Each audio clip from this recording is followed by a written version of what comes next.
Yes, sir.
Ah, bitch.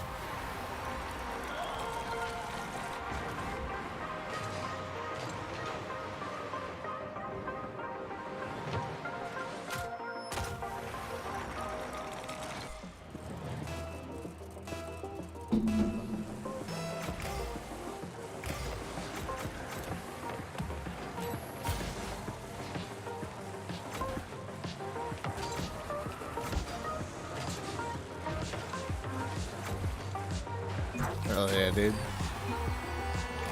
Let's go.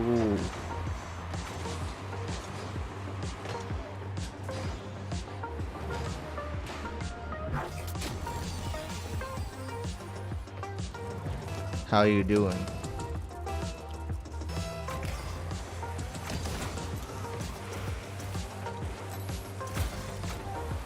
Booyah.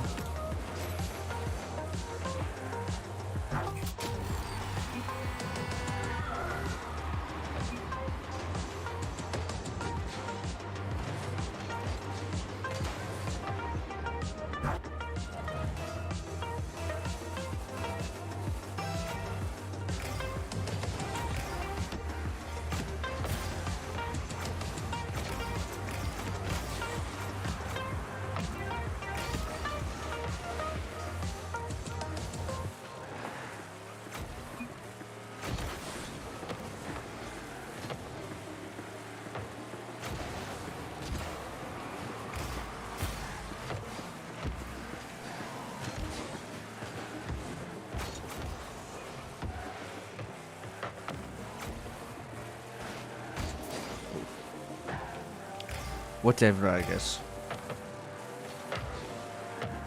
Uh-oh. That was my fault. My fault.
It is what it is, I guess.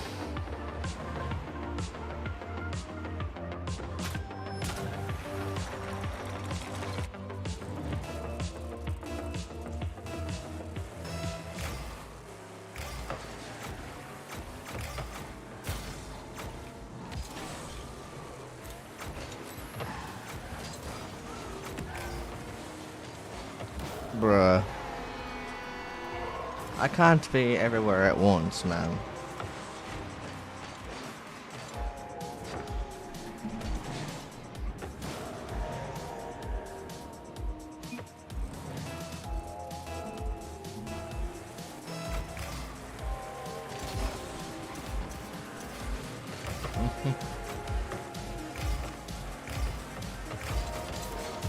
It's okay, redemption.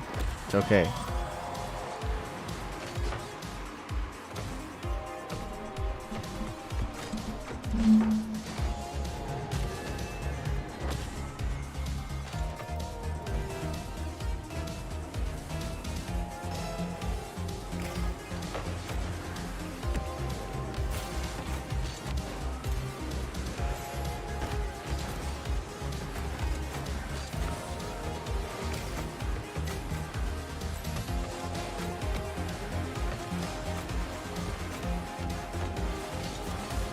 Oh, if I had boost.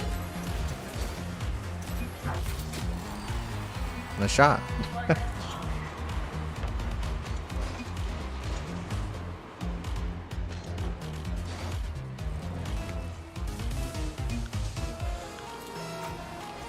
You're defending. You're supposed to go. What you mean? You're on the left side.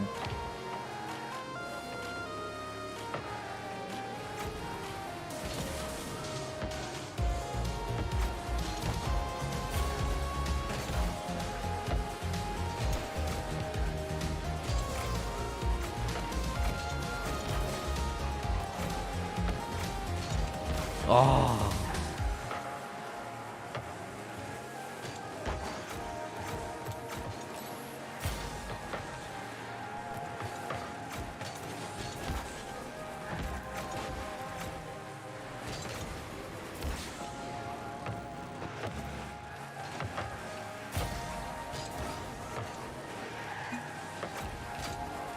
Oh, fuck me.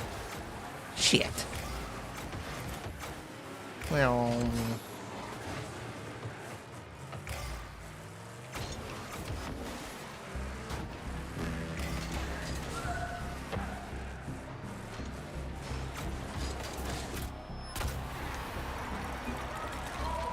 Bruh. Bruh. What do you mean, wow? Bro.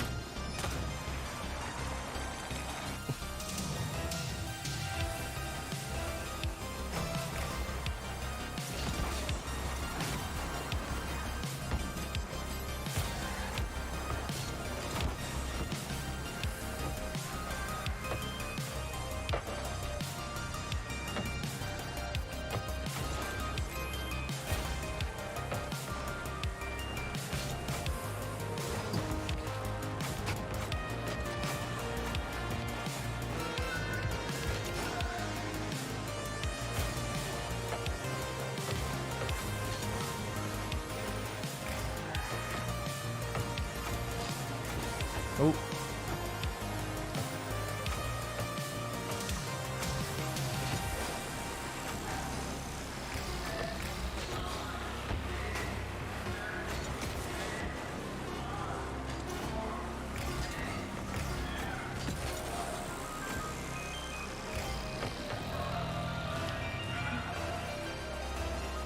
Well, I would hope you got it.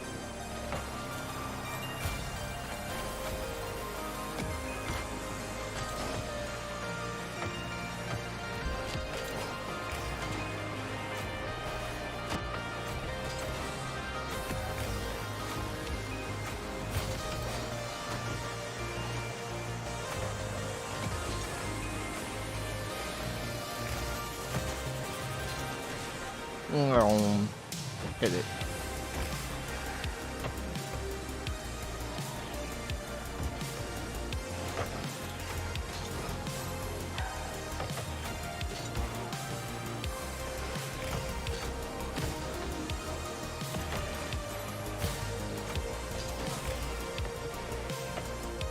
That was not my fault. You cannot blame me. I had nothing to do with that. What fuck was that? Let me just backwards flip up and try and navigate through the air. It makes sense. What do you mean I lost that for us, fucking bitch? Whatever. You literally could have saved that, but he didn't. But whatever, I guess.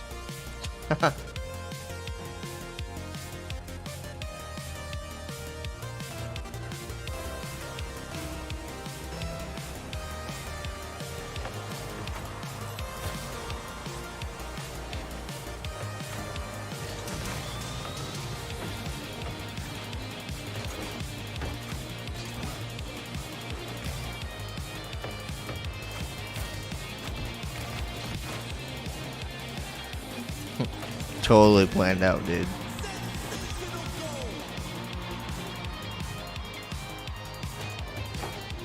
Well,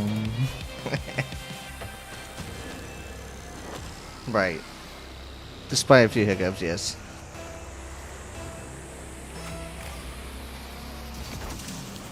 But that last game though, come on, that last shot on goal. That was totally his save, and he blamed it on me for losing the game.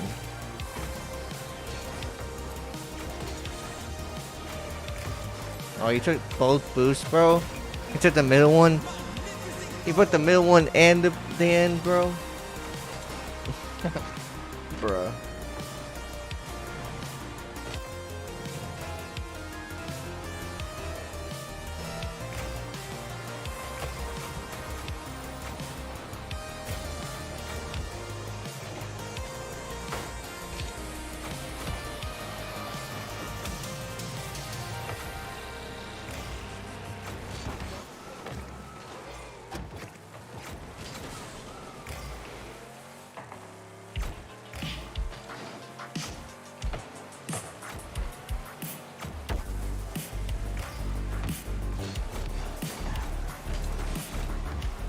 Eh.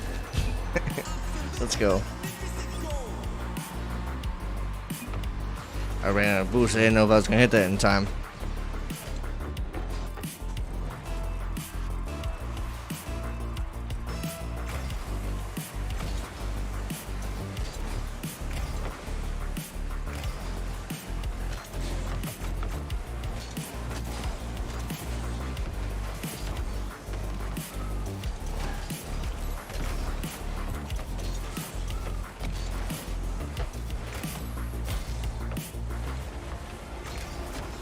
No.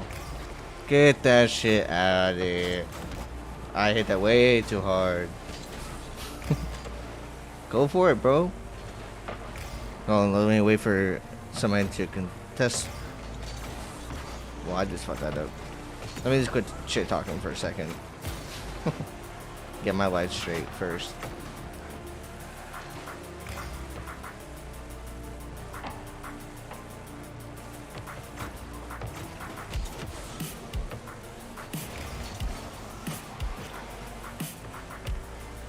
Right.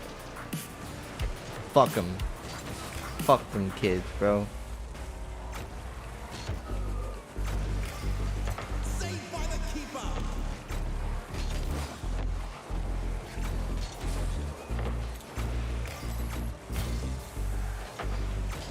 What a play. Come on. Hell yeah, dude.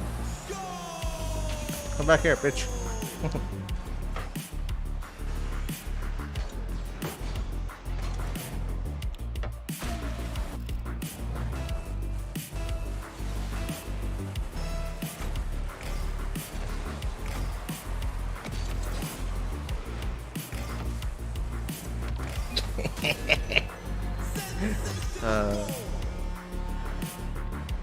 Ding. Just glided in.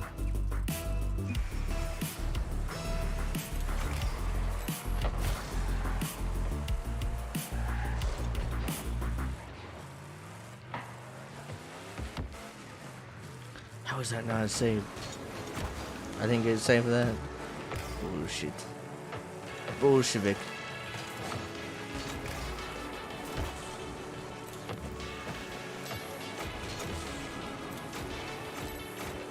A lovely header. A lovely header.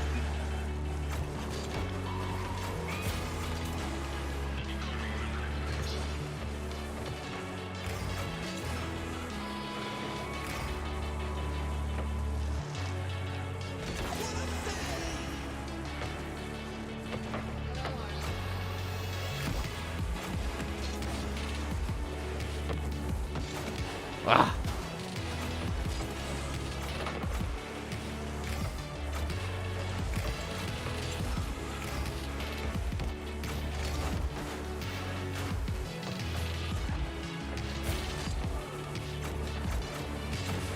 What a save.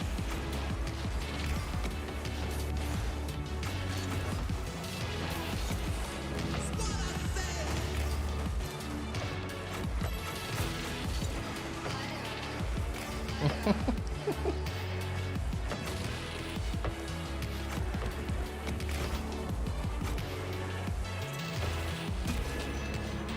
Let's go. Magnificent goal.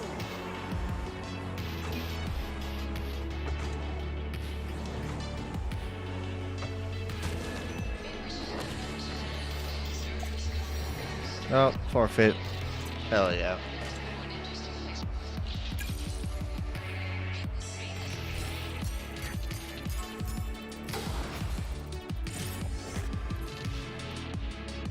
Wait, what's the party up, bro? I don't know. I did a lot more than he did, like a lot. Nah, I'll just stick to my solo play for right now. I do need to put my chat on here though. I don't have my chat box on screen for some reason. Hmm. Where is it?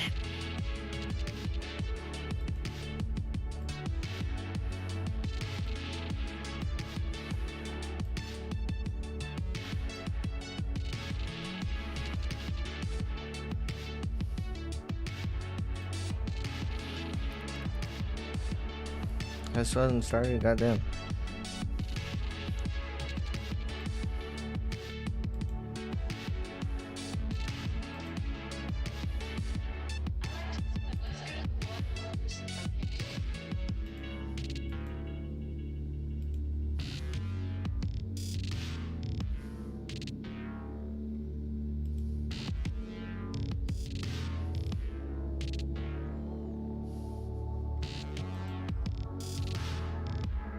Oh, we're starting. Oh, we're starting.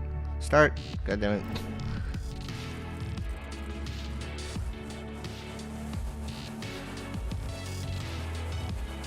I know, popped off too hard and it's gonna come back at me, bite me in the ass. Watch.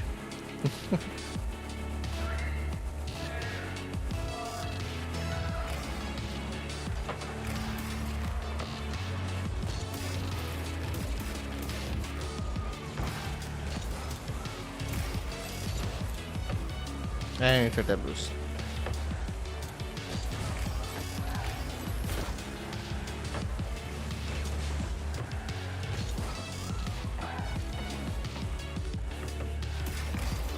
Aw, dude.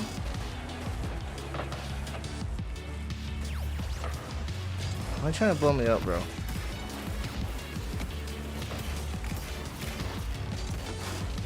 Fuck you, bitch.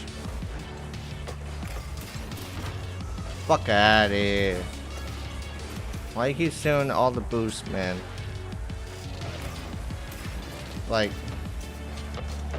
you're not helping. Oh, dude. Bruh.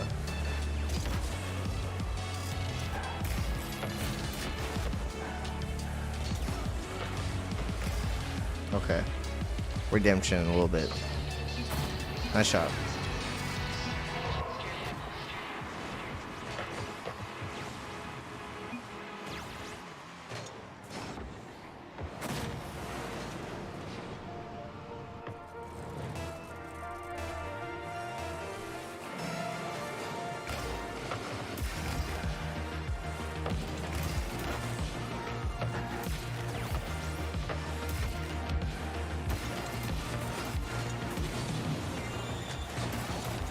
Hell yeah, dude.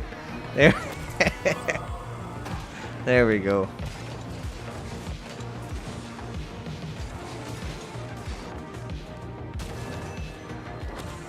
Let's fucking go.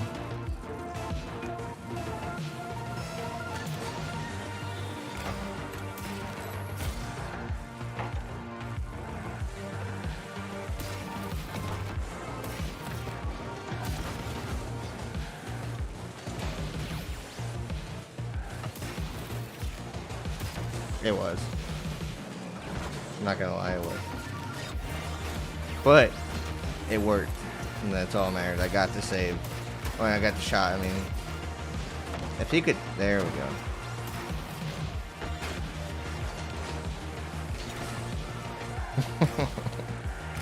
What the fuck, man?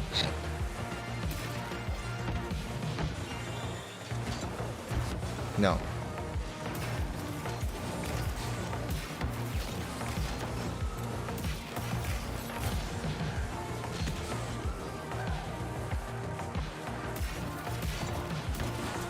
Hell yeah, dude.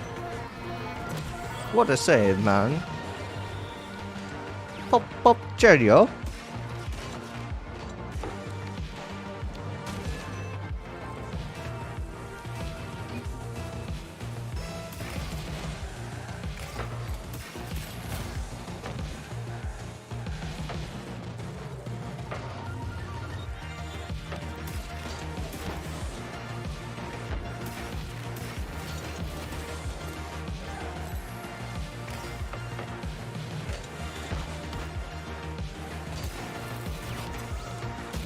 Bro, this is too easy, man.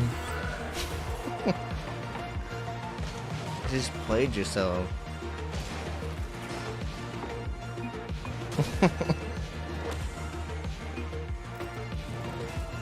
And the rage quit, it's funny.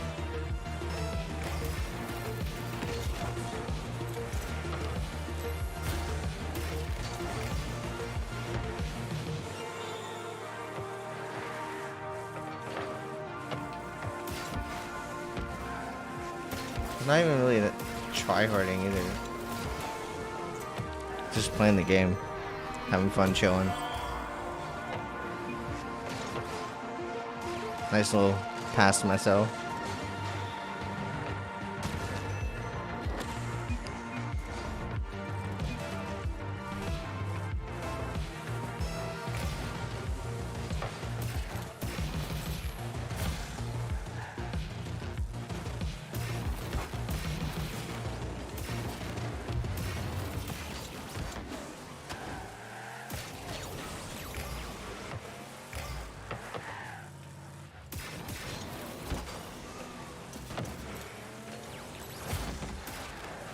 Okay.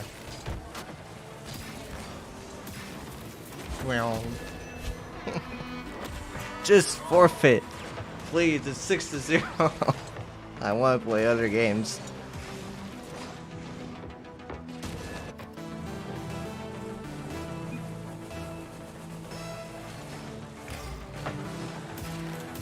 Like, nah, man. I can do the comeback. I got it, man. Fuck. I gotta get at least one in.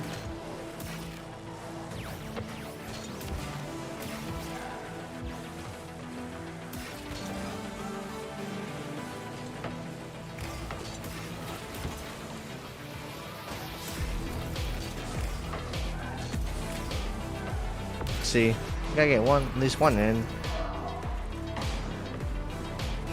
Oh, he's still going. That's nuts.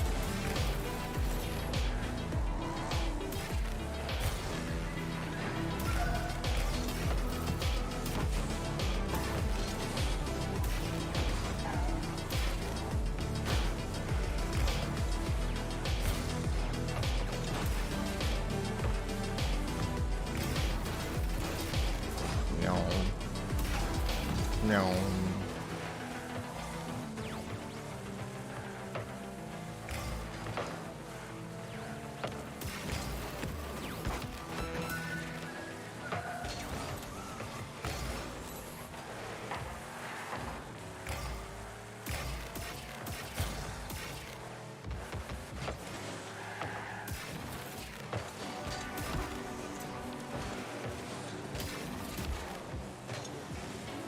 Bro. What the?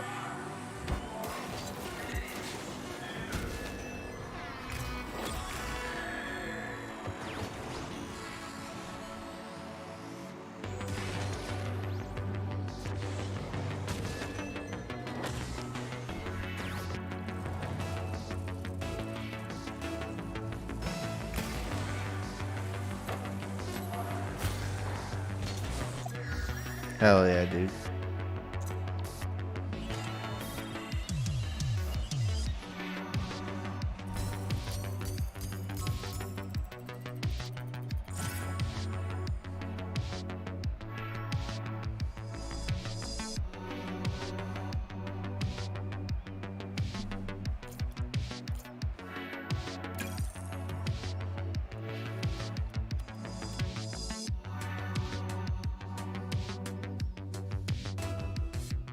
Well, I was gonna change the music, but now we're playing the game.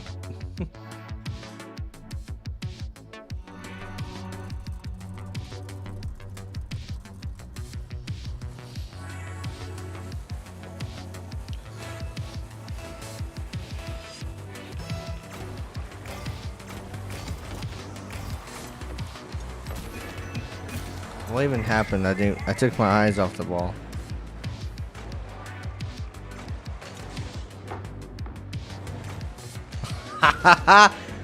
Oh, that's too funny.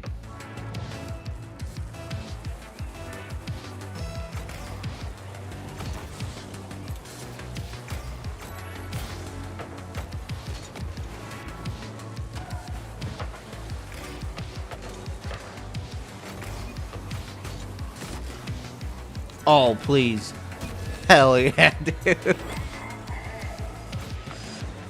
Bing. Bing.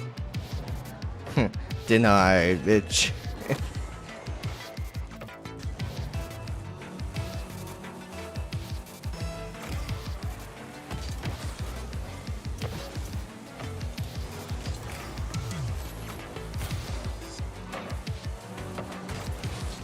No. Damn. Oh well. It is what it is, man.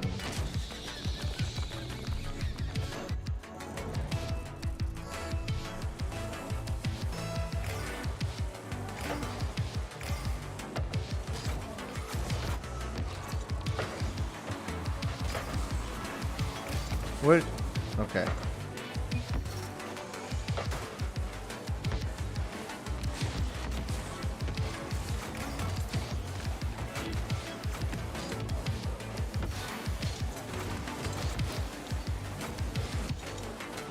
Well, okay. That happened.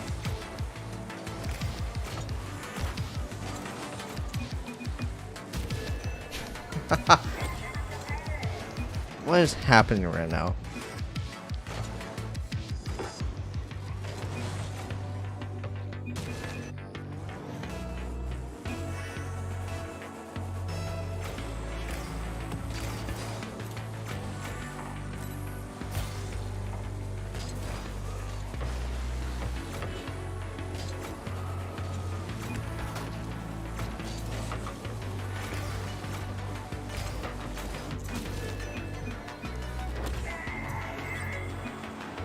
He left. They both left.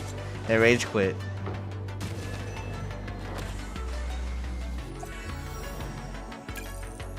I'm on a roll.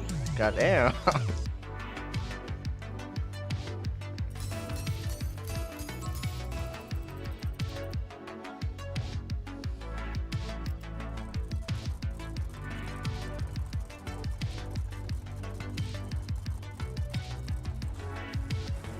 Oh yeah, yeah.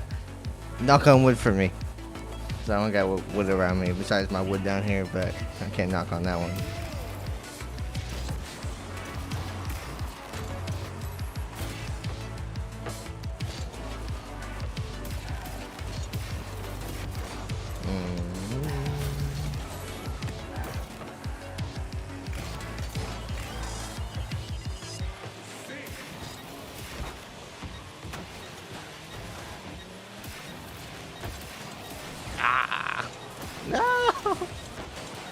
Okay.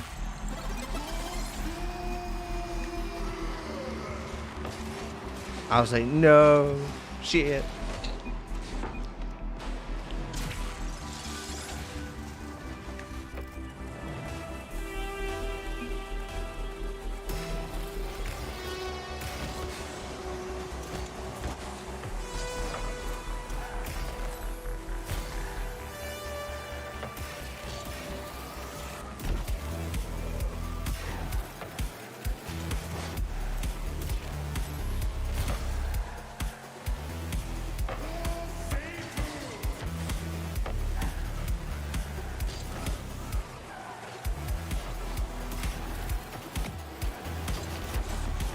Oh, come. Okay. Damn. I was like.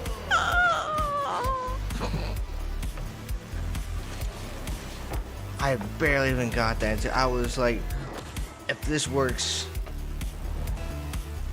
God damn.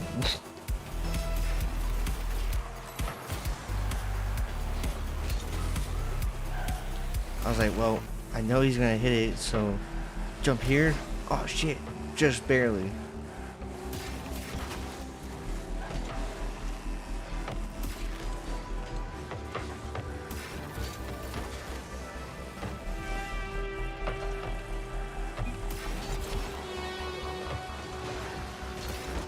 Oh, damn.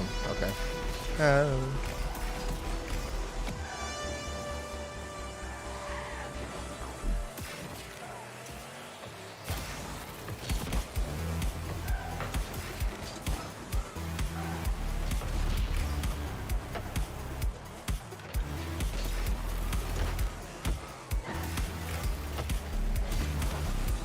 No.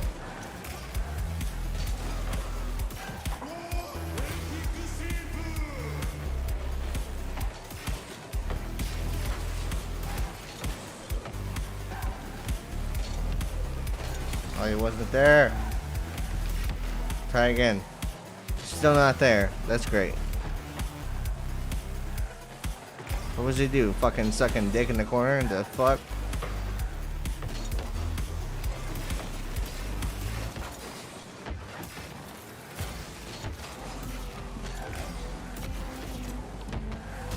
Easy.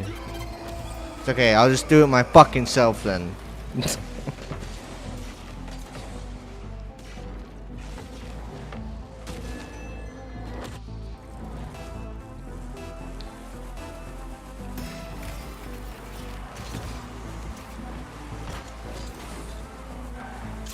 Bro, they should just forfeit, dude. Nice shot, dude.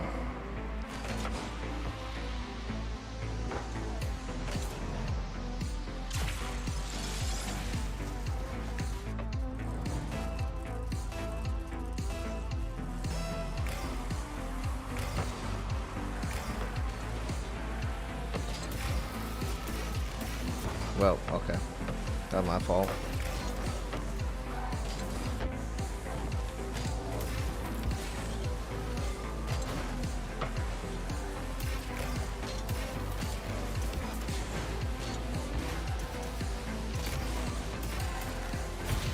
Okay.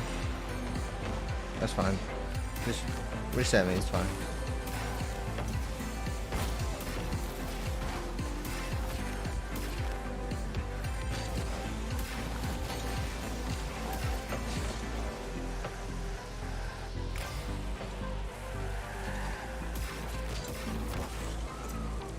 Easy, bro.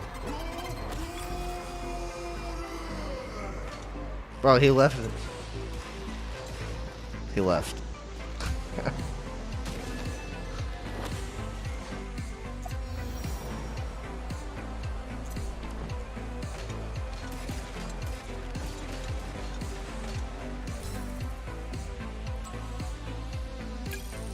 At this rate, I'm gonna be back up in my champion for doubles. I'm already in my champion for threes, but I was on a losing streak for a while, and I got way down to diamond 2, and I was like,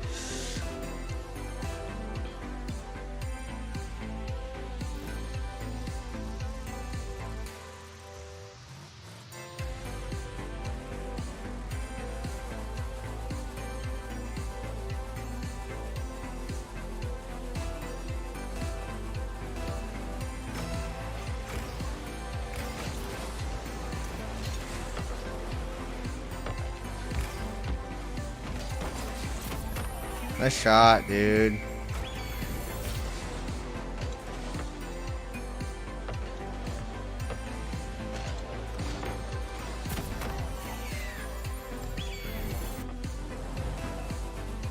It'll be amazing if I can get Grand Champion. Oh man, I would just come in my pants.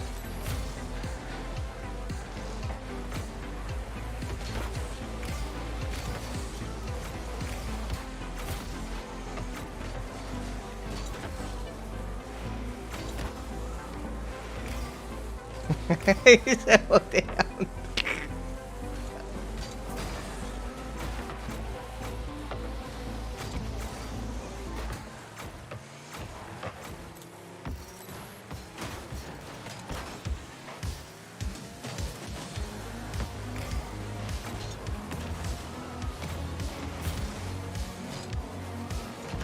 Oh, that would have been so cool if I hadn't gotten that in.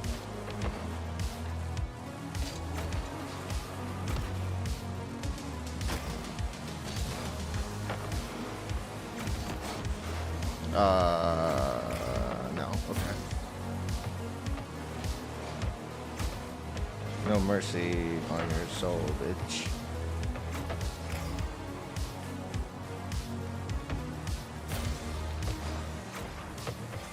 That's my fault. My fault.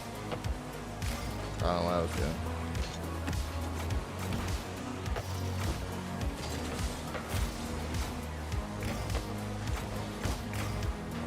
My fault, my fault.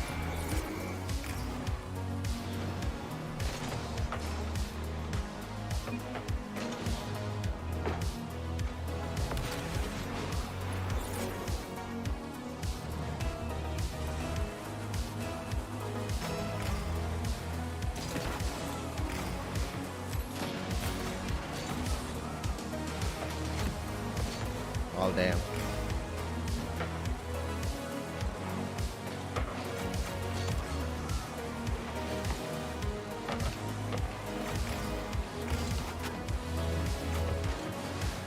Damn, he wasn't quick enough.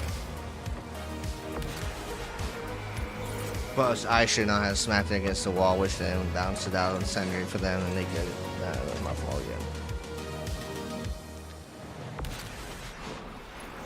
Knock on wood. Knock on wood.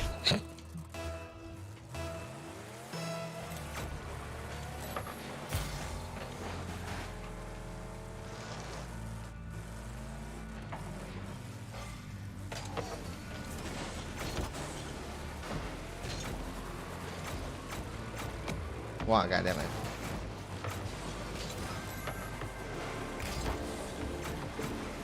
Oh, you bitch.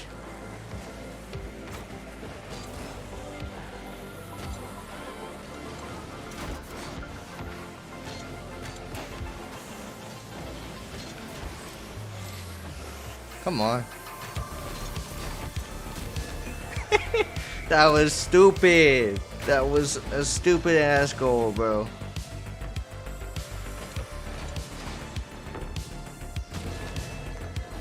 But I got it nonetheless.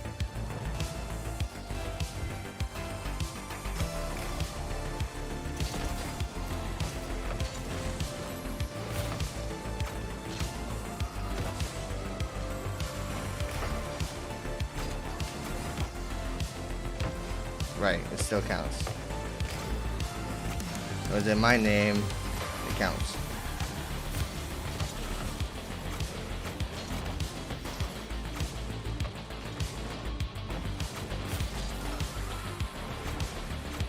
Hell yeah, that's a goal, dude.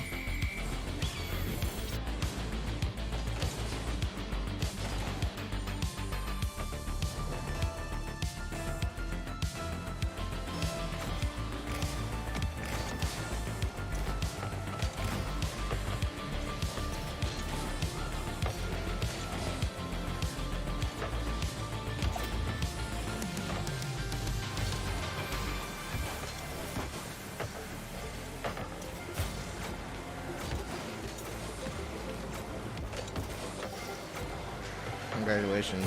You played yourself, bitch.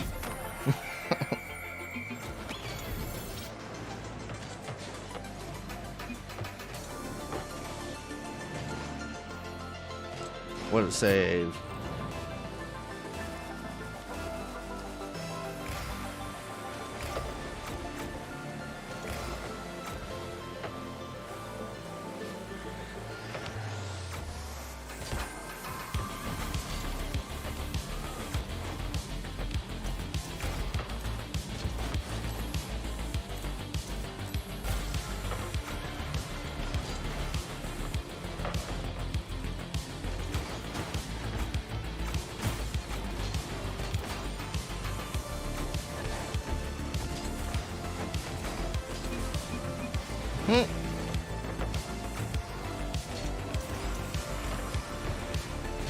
I have no boost.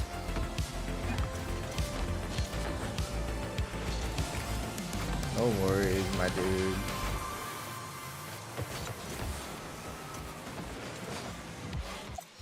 Okay. I had no boost. He could have taken it away from me. But instead they decided, nah, we're just gonna forfeit because we suck.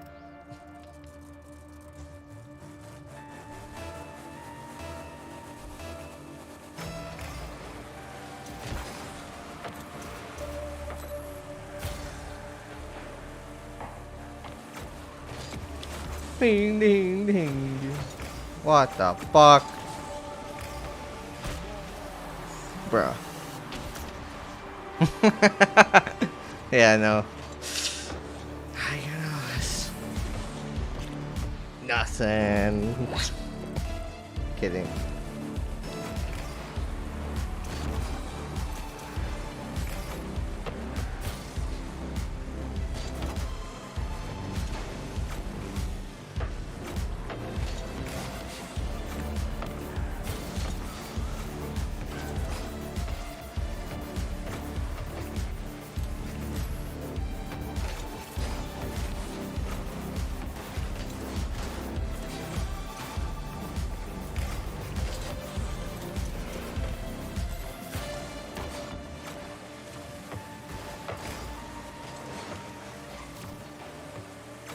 Yeah. Nice shot, dude.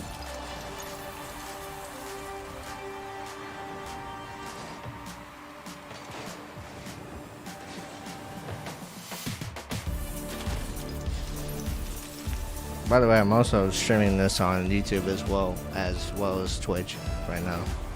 Multi-streaming.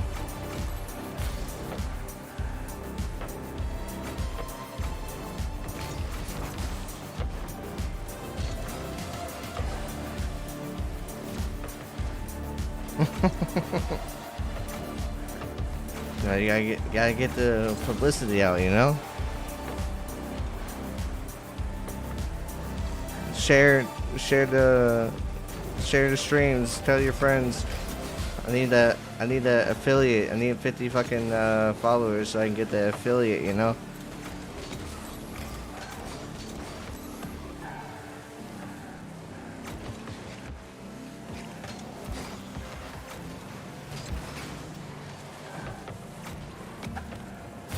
I'm already at 35.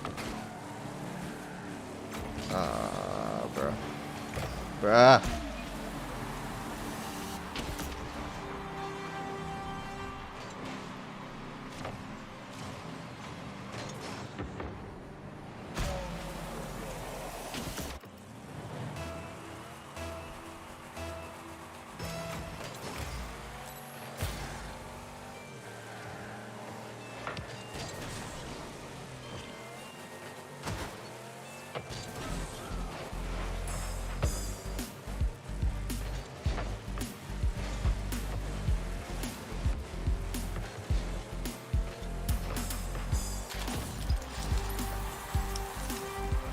Easy. We're so good they score for us.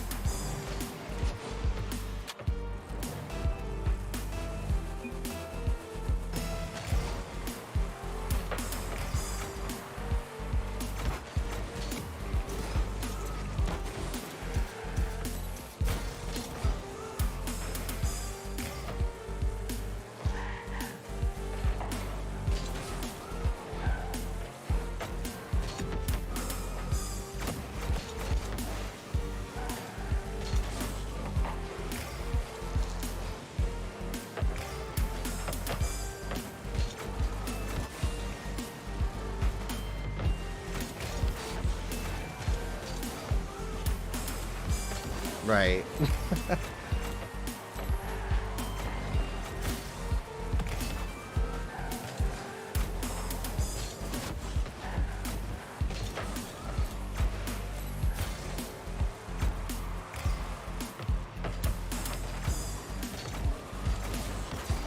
There we go.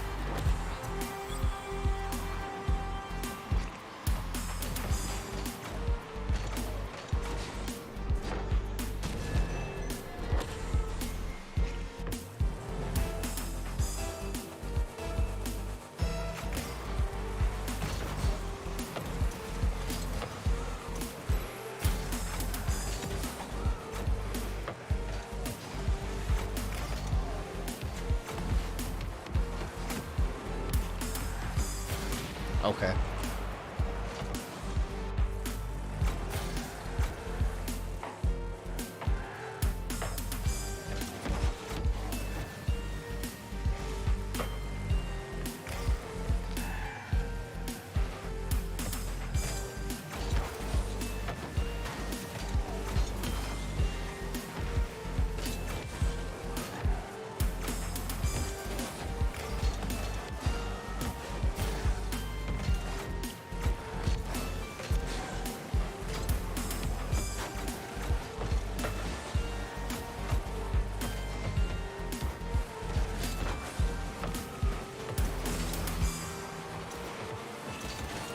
Ah. I had no boost.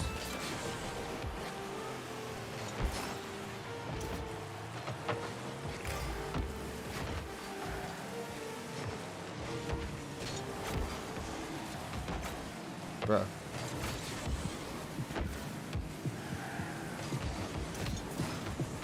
Just smack the ball. Thank you. So I can get some fucking boost. What's up?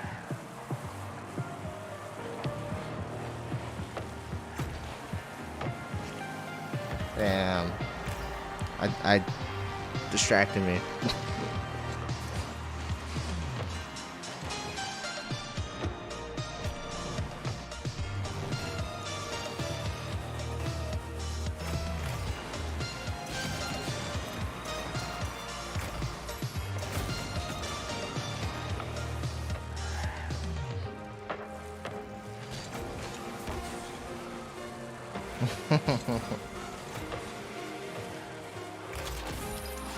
Hell yeah.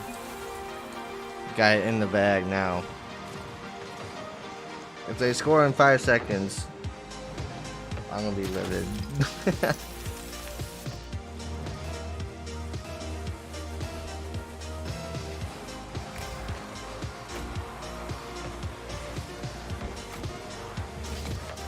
Oh. I was really hoping he was gonna smack it. Then I was gonna hit the bottom of my car and just boom right in. That would've been dope.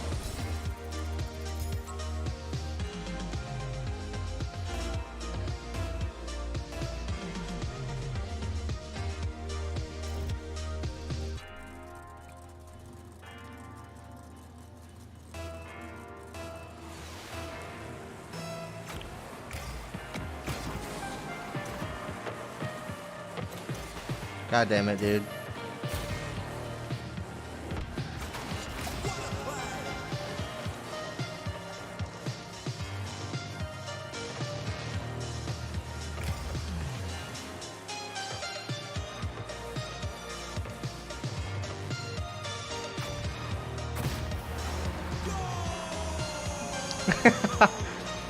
Bruh.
Hell yeah, there we go.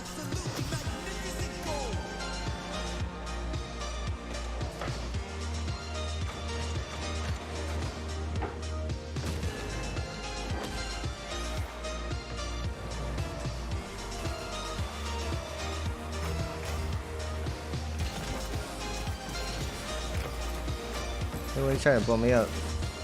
And I just fucked that up because I was too worried about him.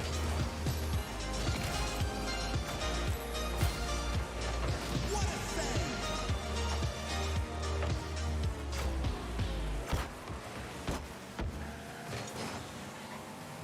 A lovely header.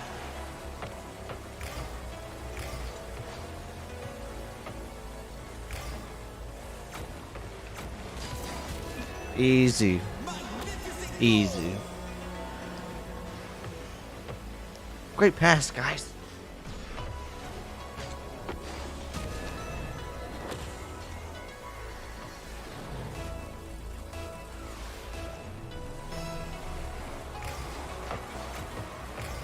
Bing.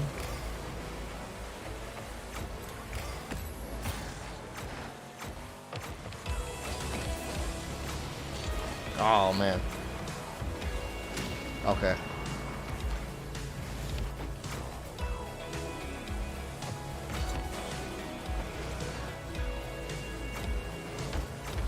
A lovely header. Easy. Dunking on their asses, bro.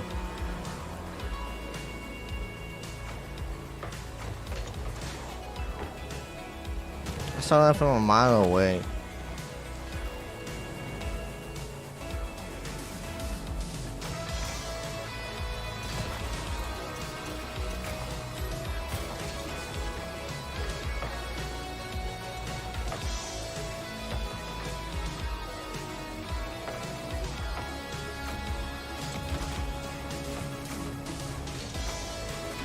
Oh, I fucked that up so hard.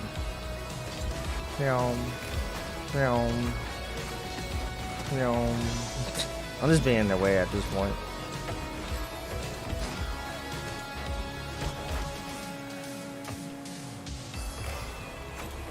Oh, you took that boost. No, not my boost.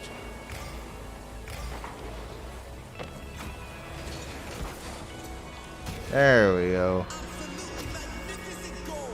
Can you please just forfeit? God damn it.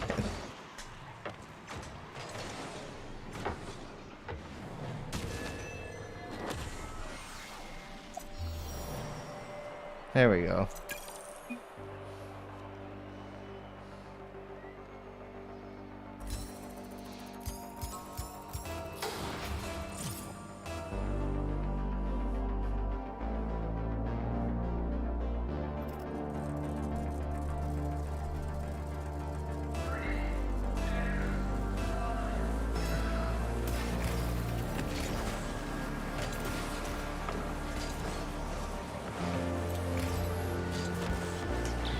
That was... Didn't see that. That didn't happen.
Hell yeah, dude.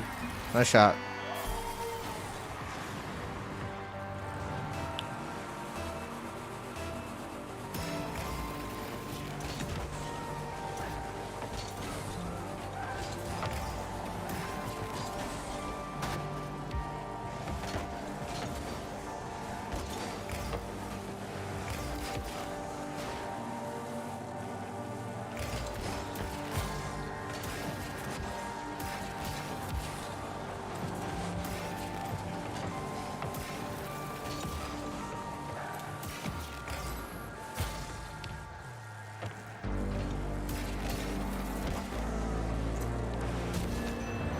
There we go.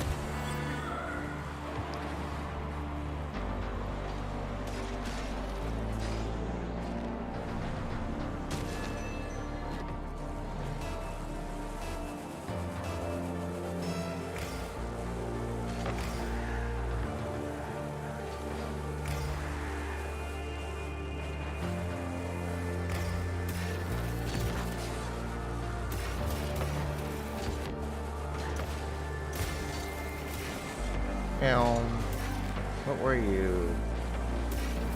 Oh my god, dude, really?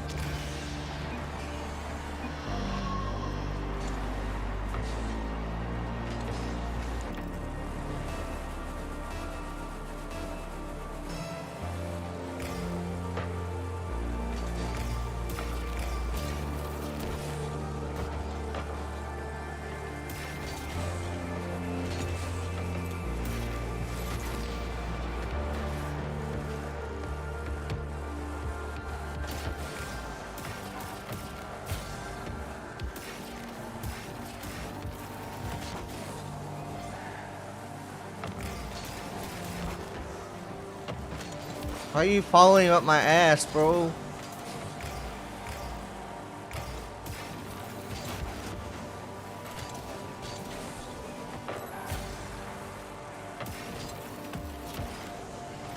That was way too far over.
Fuck. You better get back, bro. Nope, okay. Shit.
No. Oh. My god. That was too close, man.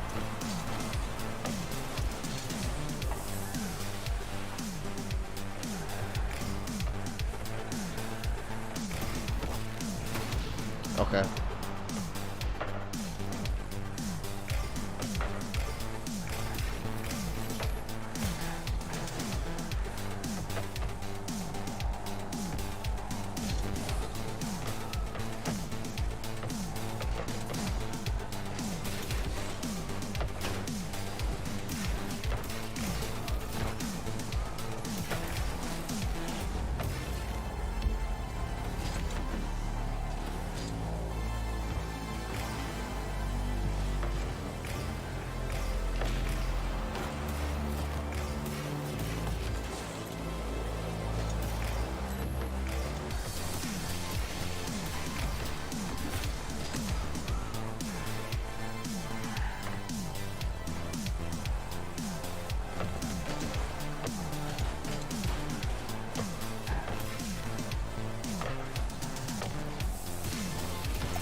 That was 2 setup.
Ah.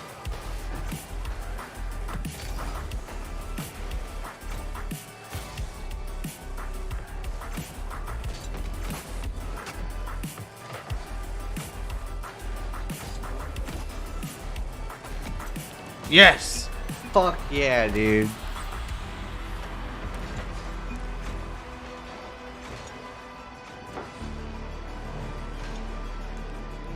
Bro, that was so close to the fucking wall, dude.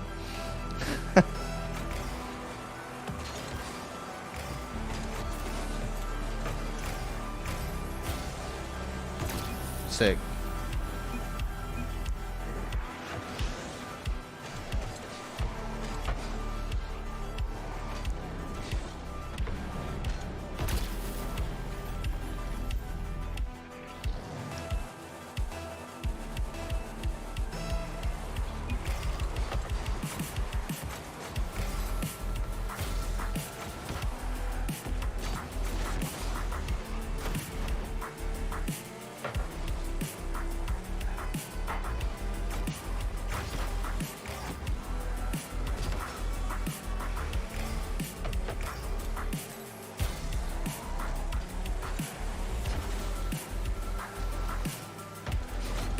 Oh shit. My bad, bro. That was totally my fault. It is what it is.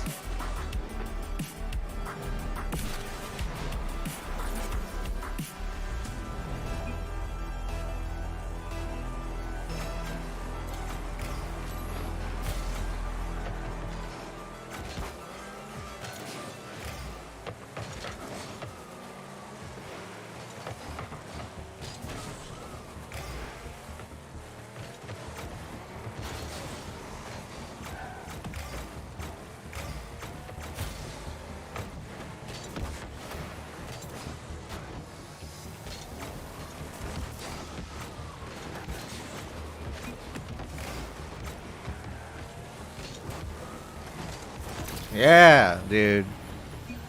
Fuck yeah. I was struggling right there. I was like, oh, get back.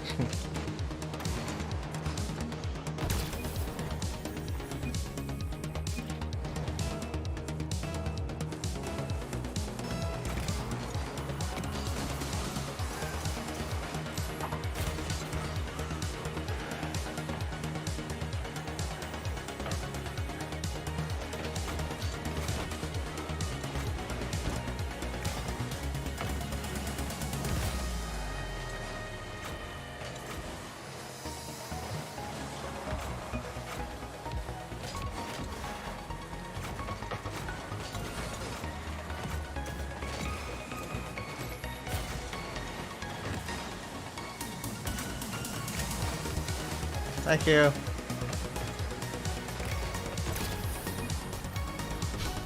He helps me out there. You know.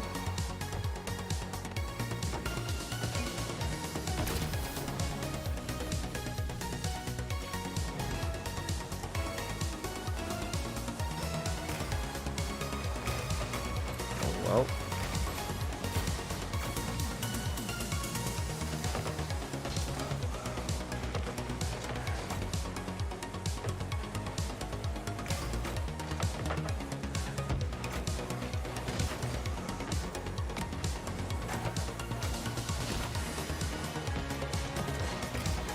Easy. Nice shot, bro. Thanks. And they left. Forfeited.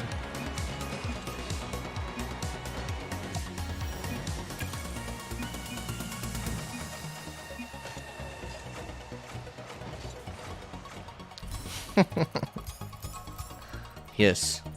Another one. Well, we're almost the champion. Back up to champion.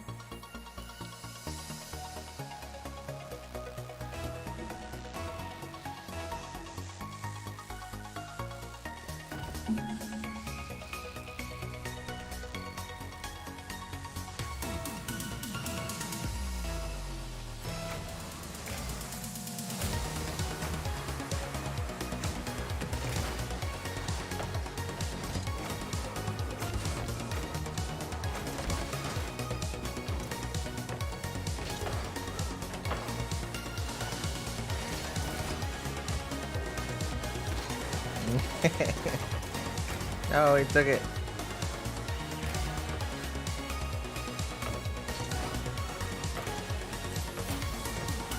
Well, okay.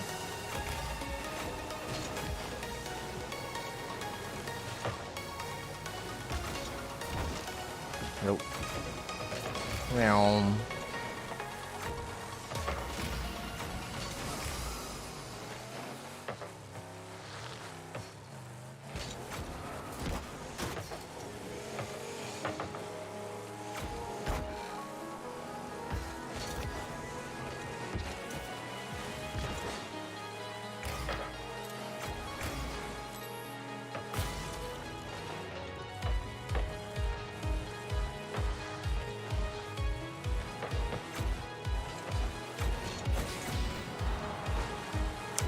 Well, it was not my intention, but it worked anyway.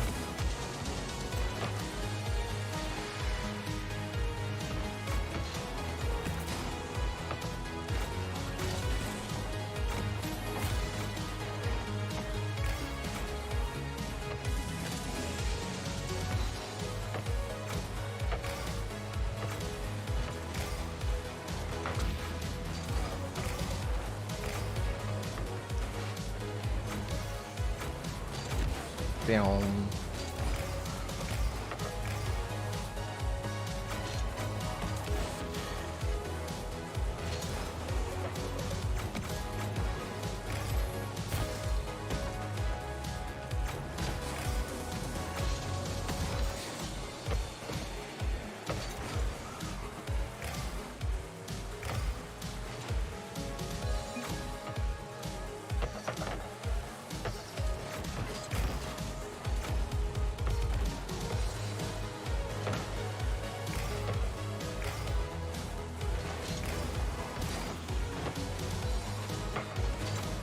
Ah, my bad.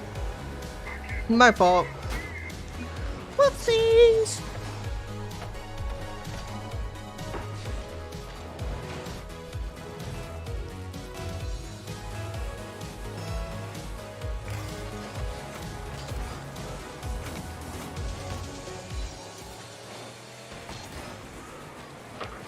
There we go.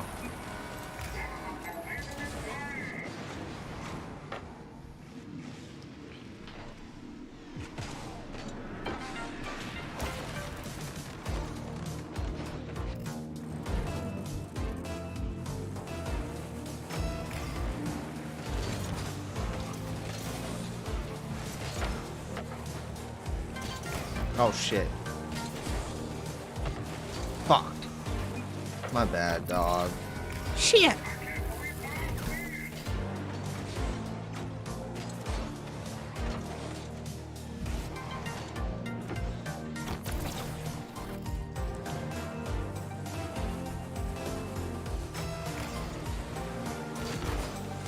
What are you doing?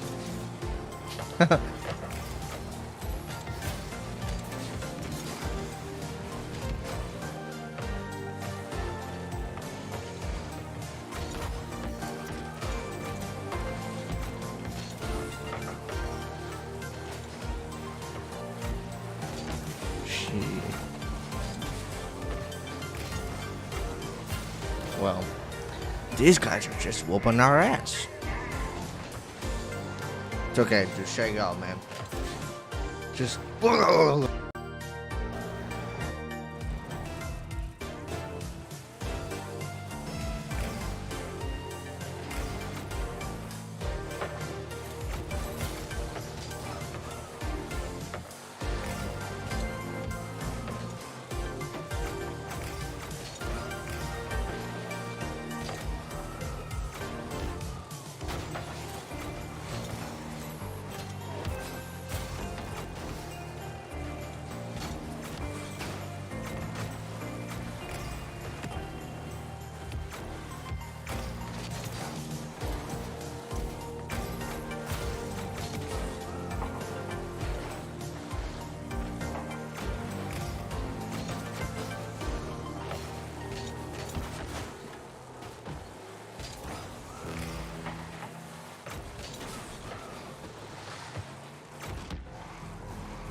A free champion is waiting for you.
What even happened there, dude?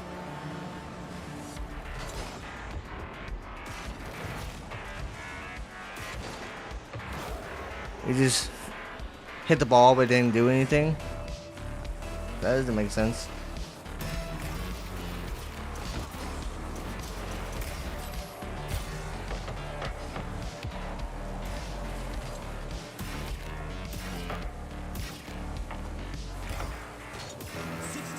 Left on the clock.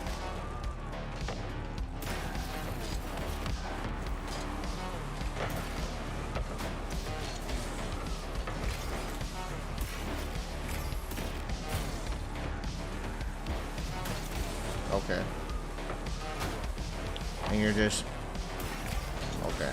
Thank God they suck.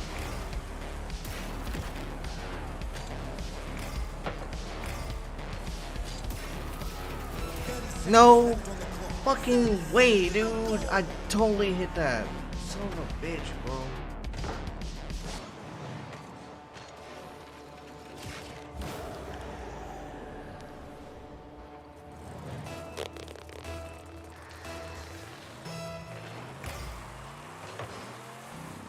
A lovely header.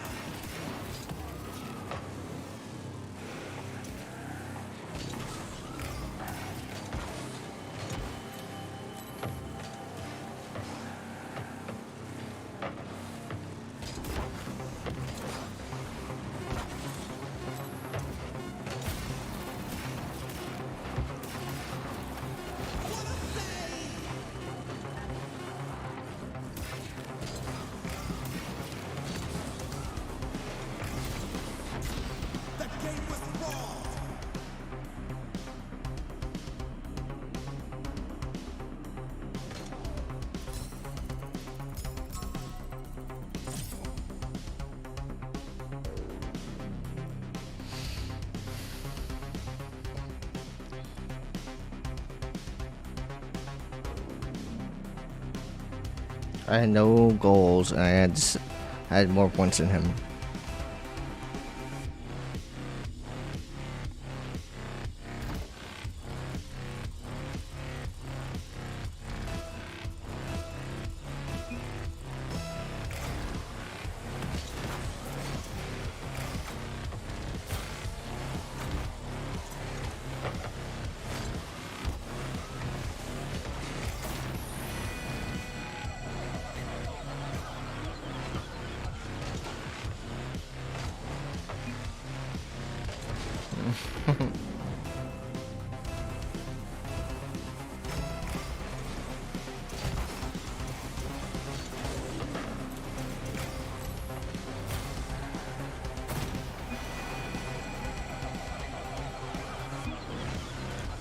You see the chat that they're talking. Good luck, guys. I'm gonna need it.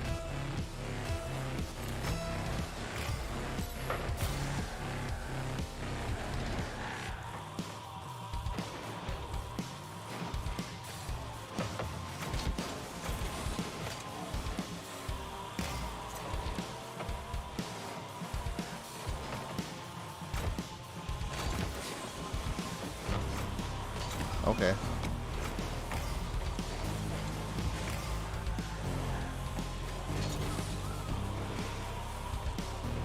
Damn.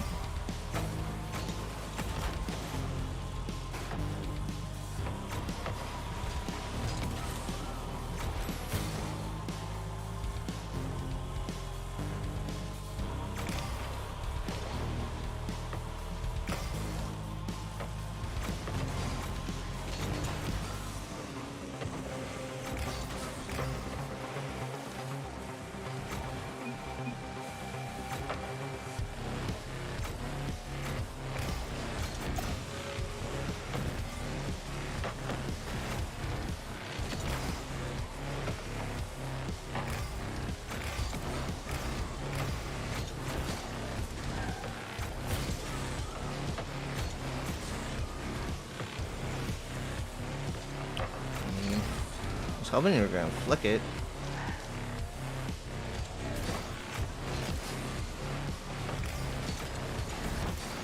Why do you keep ball chasing like a motherfucker, dude? Like, I can't go anywhere because he's always on the ball. But it's okay. It's whatever. It's whatever.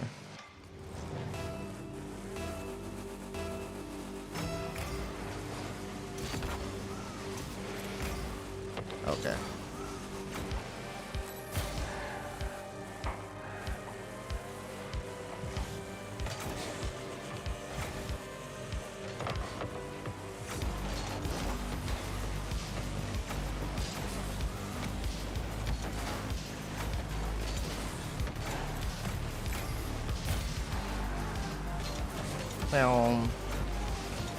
Bing.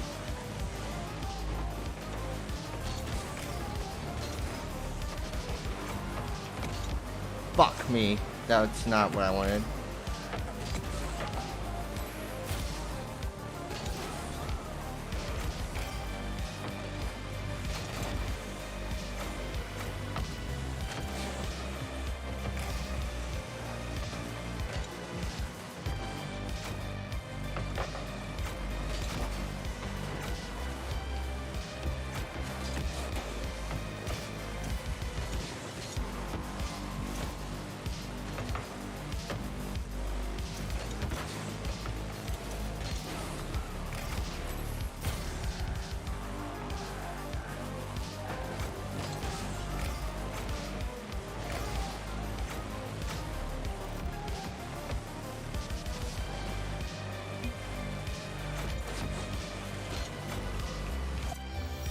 Okay.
Easy. One shot, dude.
Oh shit.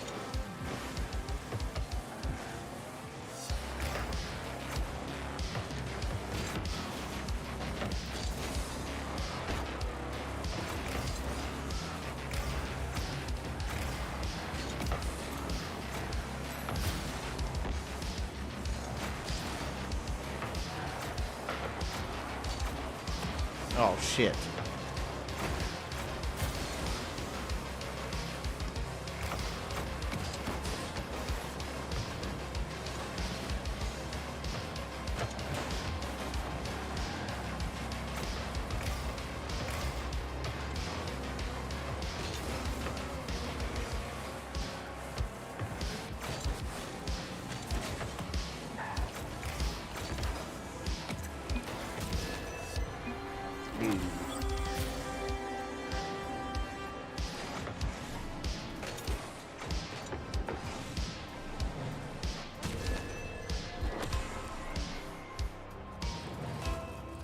Yes, clean.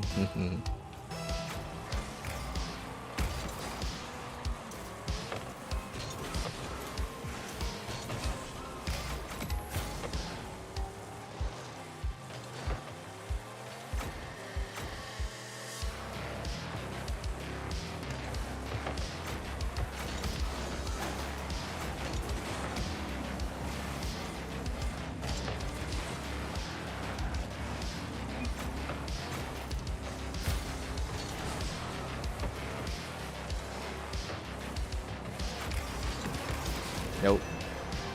Not happening it. Oh, he left. Just another forfeit. Oh, yep. Another one.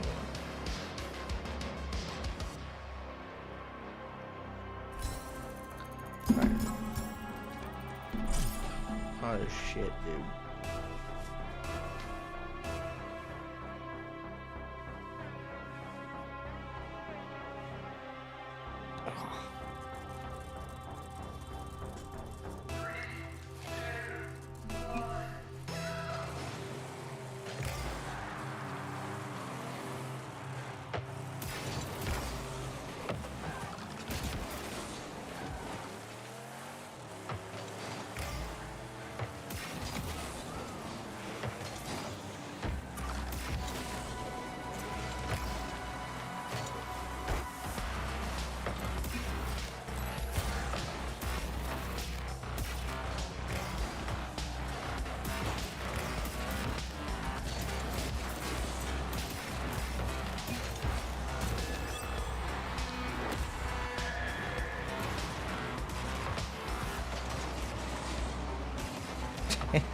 Just get out of the way.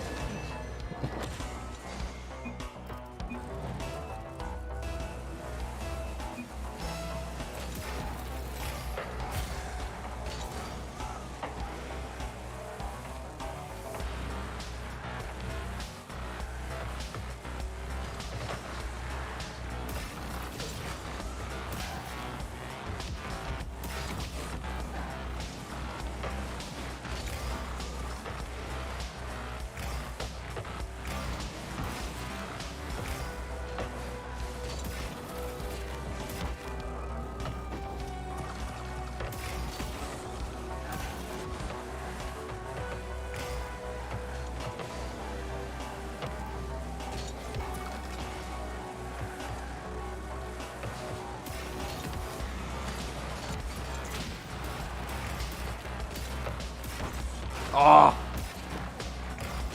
Close one.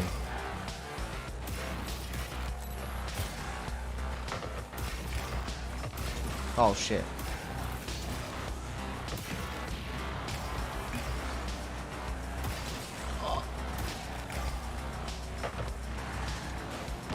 Excuse the fuck out of me, my bad.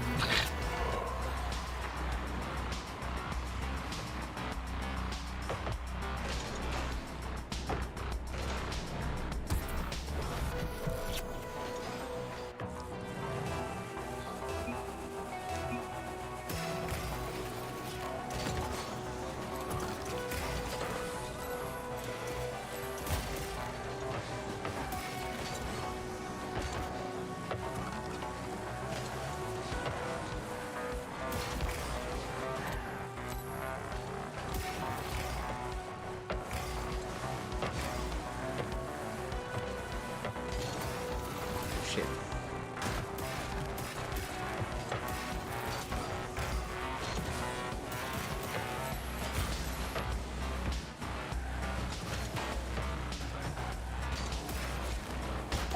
No way! No way, dude.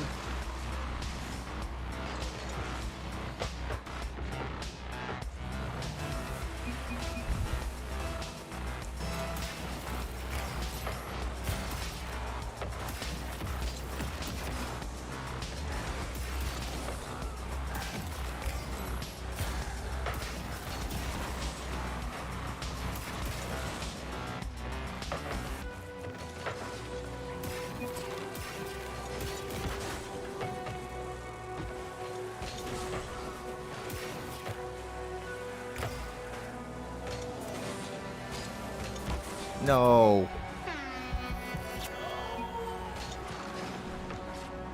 No. Shit.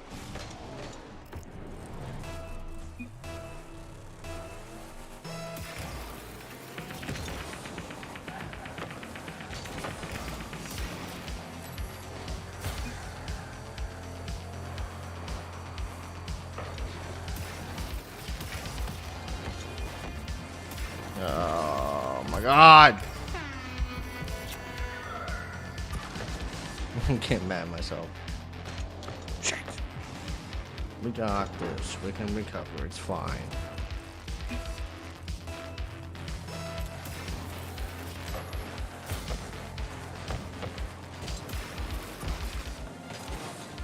I guess not.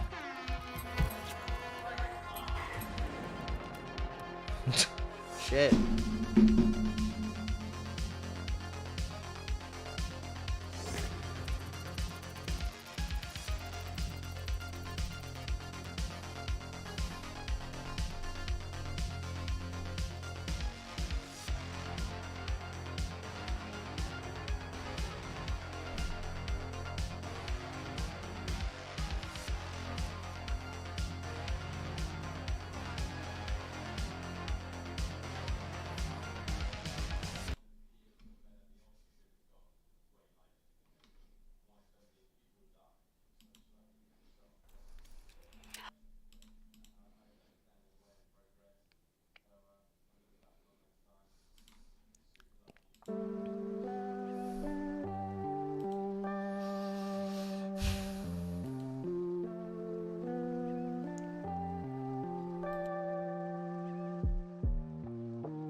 Went and made me some ramen.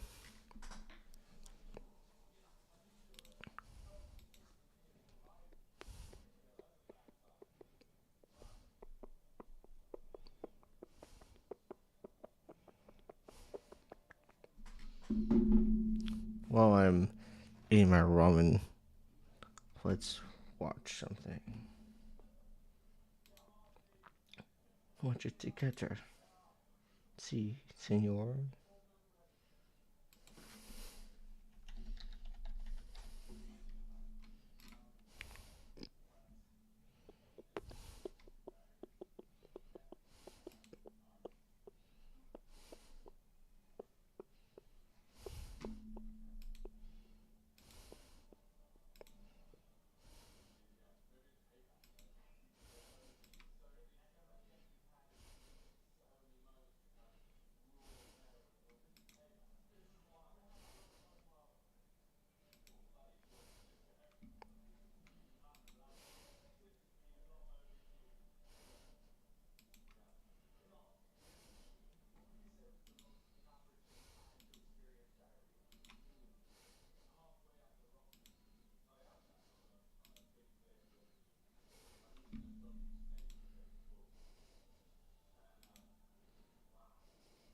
Good evening, gentle listener, and welcome to Distractable.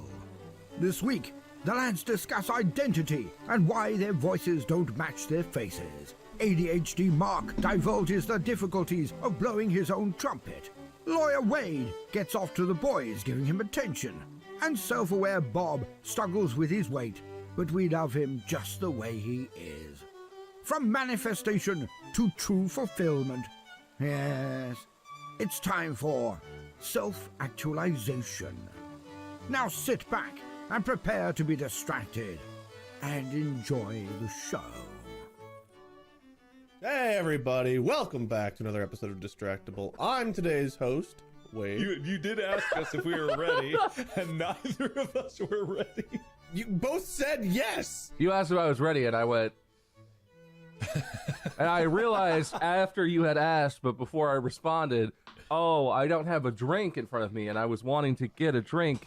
Alright, go get a drink, we'll ignore... Do you have us on screen? Did you not see what I was doing as you were doing your intro? You don't have peripheral vision to see that I'm like hanging off, just like, oh, wait a minute. Wait, you handle the intro. You told me to go get a drink. I'll be back. You got this, buddy. I'll see you in a bit.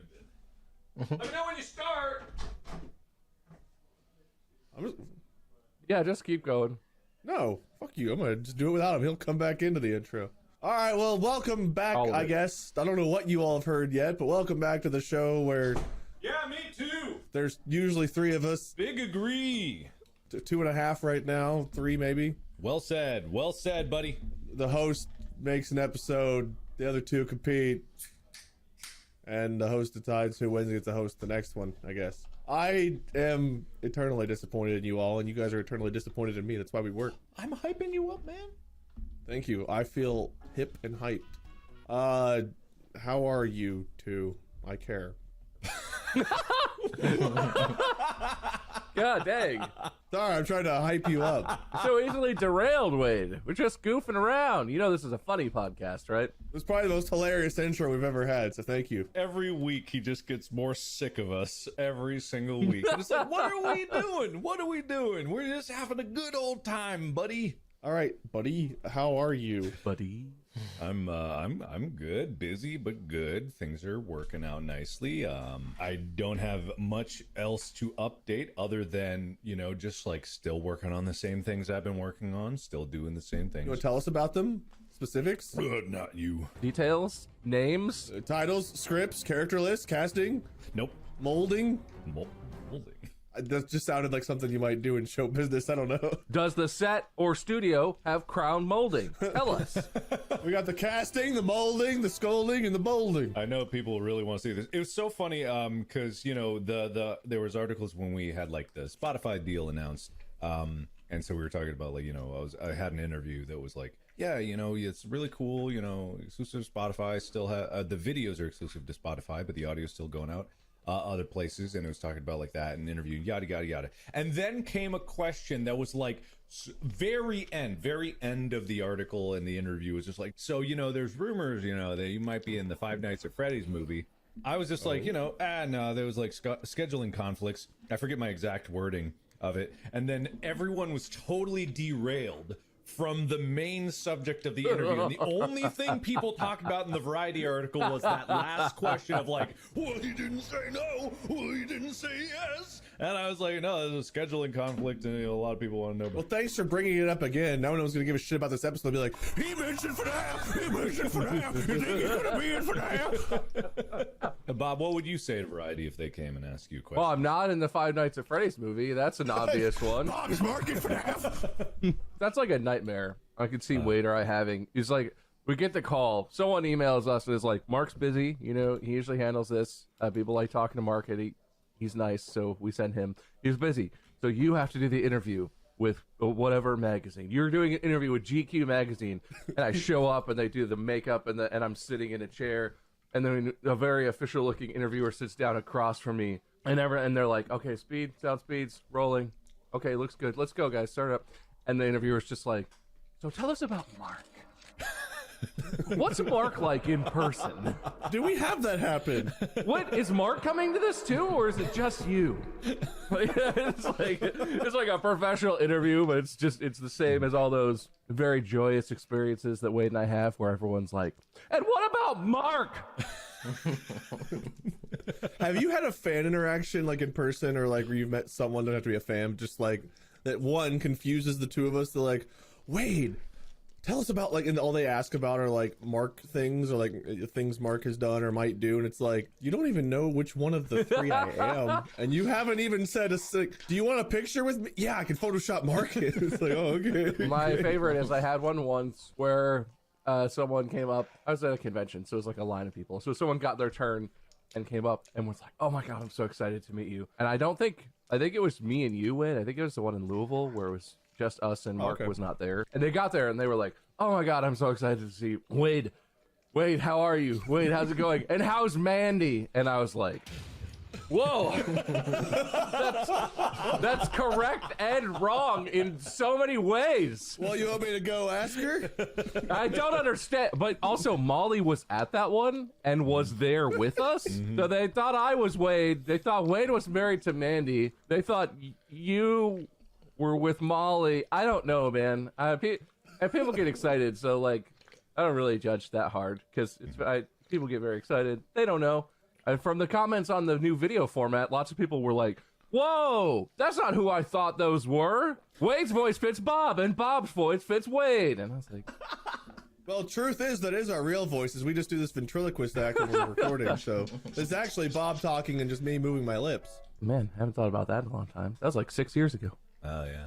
Louisville? Yeah, a long time ago. Yeah. Good old days. I can't remember the last time I actually did a convention. Oh, yeah, man. Conventions are basically a thing of the past now. But now we have a billboard, and it's all three of us, and it's not Mark and friends. It doesn't even really say our names. It says Distractable, right? Yeah, and that's what matters. That's All right. Hey, we're all on there. But you know, there might be an Easter egg. If you guys find pictures or you go see the billboards, there could be a FNAF clip. Mark, if you look Mark hard in enough. his costume for the movie might be somewhere on the billboard. Aha, just look really, climb up there and check it out. Don't climb up there. Don't drive into the pole either. The subreddit the next day had a picture of like a zombie apocalypse of people hanging off the side. Like, I gotta know. Just a pile of bodies of people that tried to get there. Yeah, man. It's just like, man, I was listening to Distractable. I was climbing the billboard and I laughed so hard I fell off. Oh, man. You know what? I gotta say, those crashing your car while listening to the podcast memes, they were initially very shocking. Hit a real dip of, okay, everybody's doing it. They're coming back around. People are getting more creative with it. It comes and goes. I don't want creative car crashes. Oh no, some of it's like space stations crashing into the sun, you know, fun stuff from movies. real good jokes, real funny stuff. Good. I hope people are enjoying the fact that we have video on Spotify. I know there's still people that are upset that we don't have like the YouTube presence, but like we did try. Ultimately, though, we thought video and 2 episodes a week might make it up, so hopefully y'all are enjoying that. And it's free, still free. I didn't think about that at all. I just thought, oh, it's our podcast, isn't it? Well, gee, we better do what we want then. That's what I thought. That's the only thought I had. Yeah, that is kind of like also my thought too. Is just like, yeah, we're doing this thing now. More stuff.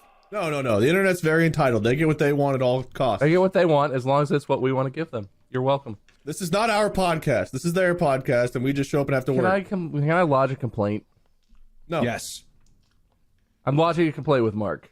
All right, cool. Is this the episode? That's my complaint. Oh, I thought you were saying like, is this the episode where I finally tell the truth, where I finally reveal all, and then you were gonna say something really grand? No, just is this the whole episode? Acknowledging people complaining about us and not knowing who we are. We could just look at memes. I thought that was like a 1-minute side note. I don't know. It's been 11 minutes. Didn't we talk about other things like FNAF? It's not as good when Mark does it, but it still cuts. I felt that one. All right, well, I just took a deep breath and I choose to ignore it. It's fine. All right. Well, being as we're talking about, I guess, whatever, us, this episode we're going to talk about, well, us. This is the conceited episode. This is where we put ourselves on a pedestal and we brag about how great we are. Mark, I expect you to win. What? Point being is I think at this point, between making content, living life, building families, doing the things we've done, we've kind of gotten a good feel of who we are. I think all of us are probably pretty comfortable in our shoes, though I might be making a lot of assumptions. Maybe we're not. That's even better, though, because I guess we can find out along the way. So, are you guys familiar with the phrase self-actualization? Yes. No, it's where you move your own muscles with your own brain, right? You actualize yourself. The dictionary definition is the realization or fulfillment of one's talents and potentialities. Potentialities? I don't know why it's potentialities, but I didn't know that was a word. Especially considered as a drive or need present in everyone. I interpret that to mean that, like, you have a fuller understanding of yourself, your strengths, your weaknesses, your wants, your desires, and you become comfortable in your own shoes. This is different than the thing where if you think it will appear in your life. That's a different thing, right? That's like visualization or manifestation. Yeah. Manifestation, that's right. Manifestation. Yeah. This isn't about a specific thing so much as about you figuring out who you are. Because we all go through phases where, like, right, we're like, do I like this? What do I want? What do I want to be when I grow up? What do, like, you know, we have all these questions about trying to discover ourselves. But I think, at least for me, I feel like I reached a point a while ago where it was like, this is who I am. I actually feel very comfortable. I'm no longer, like, worried about others' perception of me quite as much because I feel like I'm unapologetically me. This is the me I'm going to be. This is the me everyone else is going to see. This is me on. This is me off. I am me. Or this. I owe the banks a lot of. Wait, hold on. What the hell is happening? Hold on. I owe the banks a lot of money. But little do they know, I just learned about manifestation. Now I'm gonna get so much money. I don't need a job. Why? Because I can manifest. I don't need the old gods anymore. I answer to no one. Everything is mine. Thanks to Is this copyrighted? This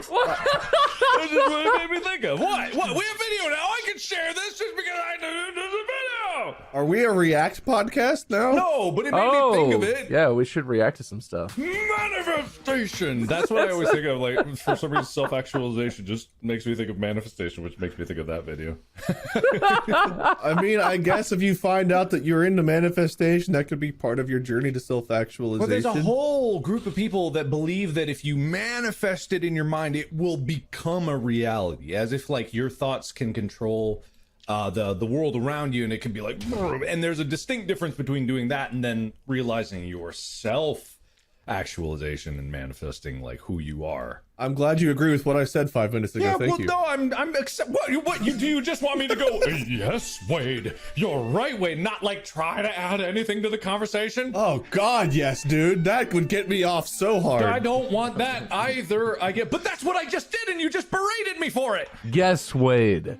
You're right, Wade. Yes, Wade. Yeah. You're right, Wade. Yes, Wade. I'll be right back. I gotta change. Yeah, okay, he's gone. Keep going. So what do you want to talk about, Mark? I don't know. I think we can go back to what we were talking about before. I don't think he ever left. Yeah, I'm beginning to think he's a liar. I really hope that you scooched not all the way out of frame, and so you were just sitting in the full widescreen, which I know we can't see of each other. You were just sitting right on the edge. Yeah, for you out there watching, if you guys see like our full like hands out motions and stuff here, what we see cuts off right about here for each other. I cut off on like my shoulders. You know, you can change that. Okay, we don't do effort here at Wade Studios, so I won't. That's fair.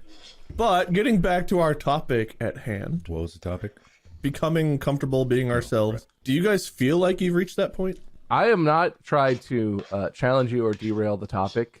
This is my honest reaction. Do you actually feel that? I don't feel that at all. Yeah, I really do. Like, I mean, there's still room to grow and adapt, and I'm sure I'll be somewhat different later on. But I do feel like as of right now, I'm very comfortable, and I feel like I know myself very well. I do feel like I know myself. I've learned a lot more about myself as I've gotten older, and I try to be as self-aware as possible. And I think it's a common struggle and possibly misconception that people have, that they think they really know themselves, and it turns out you don't, because it's actually really hard to know, to be so self-aware that you honestly and objectively know who you are and see who you are and see what you do, I think. But I'm certainly not saying that you don't. I just think that that's harder than people think. But I don't feel comfortable with that at all. The more I learn about myself, the more I hate myself. I wish that I knew less about myself. Honestly, when I understand what I'm doing, but not why I'm doing things, I have that feeling of like obviously I've struggled with my weight. Everyone who's seen me sees that I'm a big guy.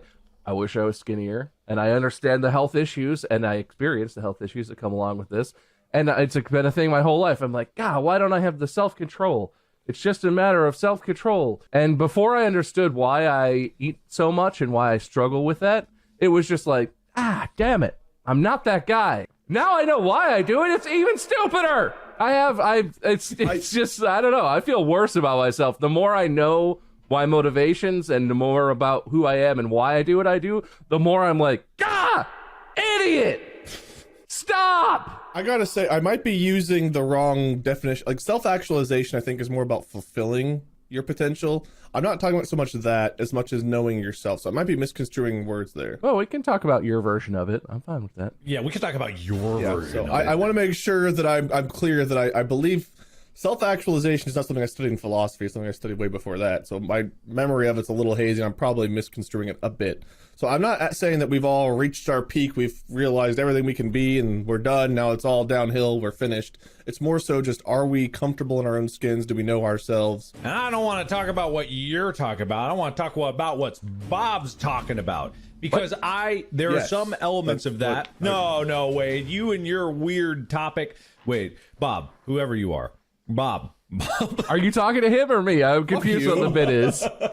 There's no bit, Bob. So yeah, no, there's something about this that I do gel with, and it's something that I've read on like online discussions and Reddit a lot. There's been various threads that talk about ADHD, because that's something that I have and that I struggle with. And it's like, that is like a part of knowing yourself and who you are and kind of how your brain works. And there's a lot of people that are on these discussion boards that are talking about one part of ADHD, which is like a, kind of like, there's like thoughts jumble around, they jump around, and you go there, and there's all these videos that you'll see on TikTok. You're like, here's an example of what ADHD is like walking through the house, and it's like there's two voice lines, and everyone's like, oh, same. But there's another component of it that no one really talks about, or because everyone has like procrastination, like jumbled thoughts sometimes. But there's another part that a lot of people talk about that is really the crippling part of ADHD, and it's the kind of part that makes you war with yourself and have that kind of conflict of like, why aren't you like this person? Why aren't you doing this? It's the part that I've talked about before with ADHD, where you can want to do something, and you can be at the place where you're like, everything is set up for me to do this thing. There's nothing in the world I want more than to do this thing that is in front of me. And for me, it's like any kind of work, anything like that.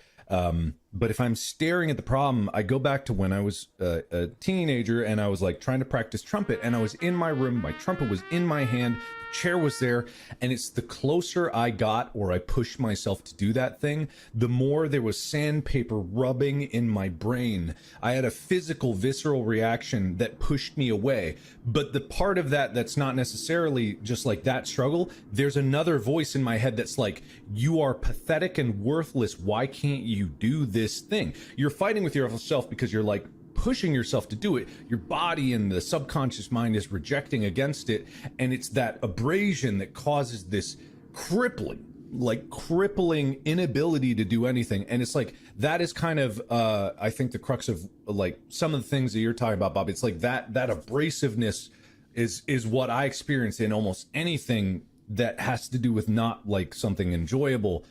Even if it is enjoyable, that's the thing. It can be something extremely enjoyable. I got to a point where I was playing video games and I would sit on the menu screen, unable to even log into World of Warcraft sometimes. My favorite game at the time being like, I can't, for some reason, I just was like, I want to play, just log in and do something. And even if I logged in, I would just sit in the capital city and I would just jump up and down without doing anything at all. And it was because I was locked in this crippling state of like not even indecisiveness, it's the complete inability to do anything.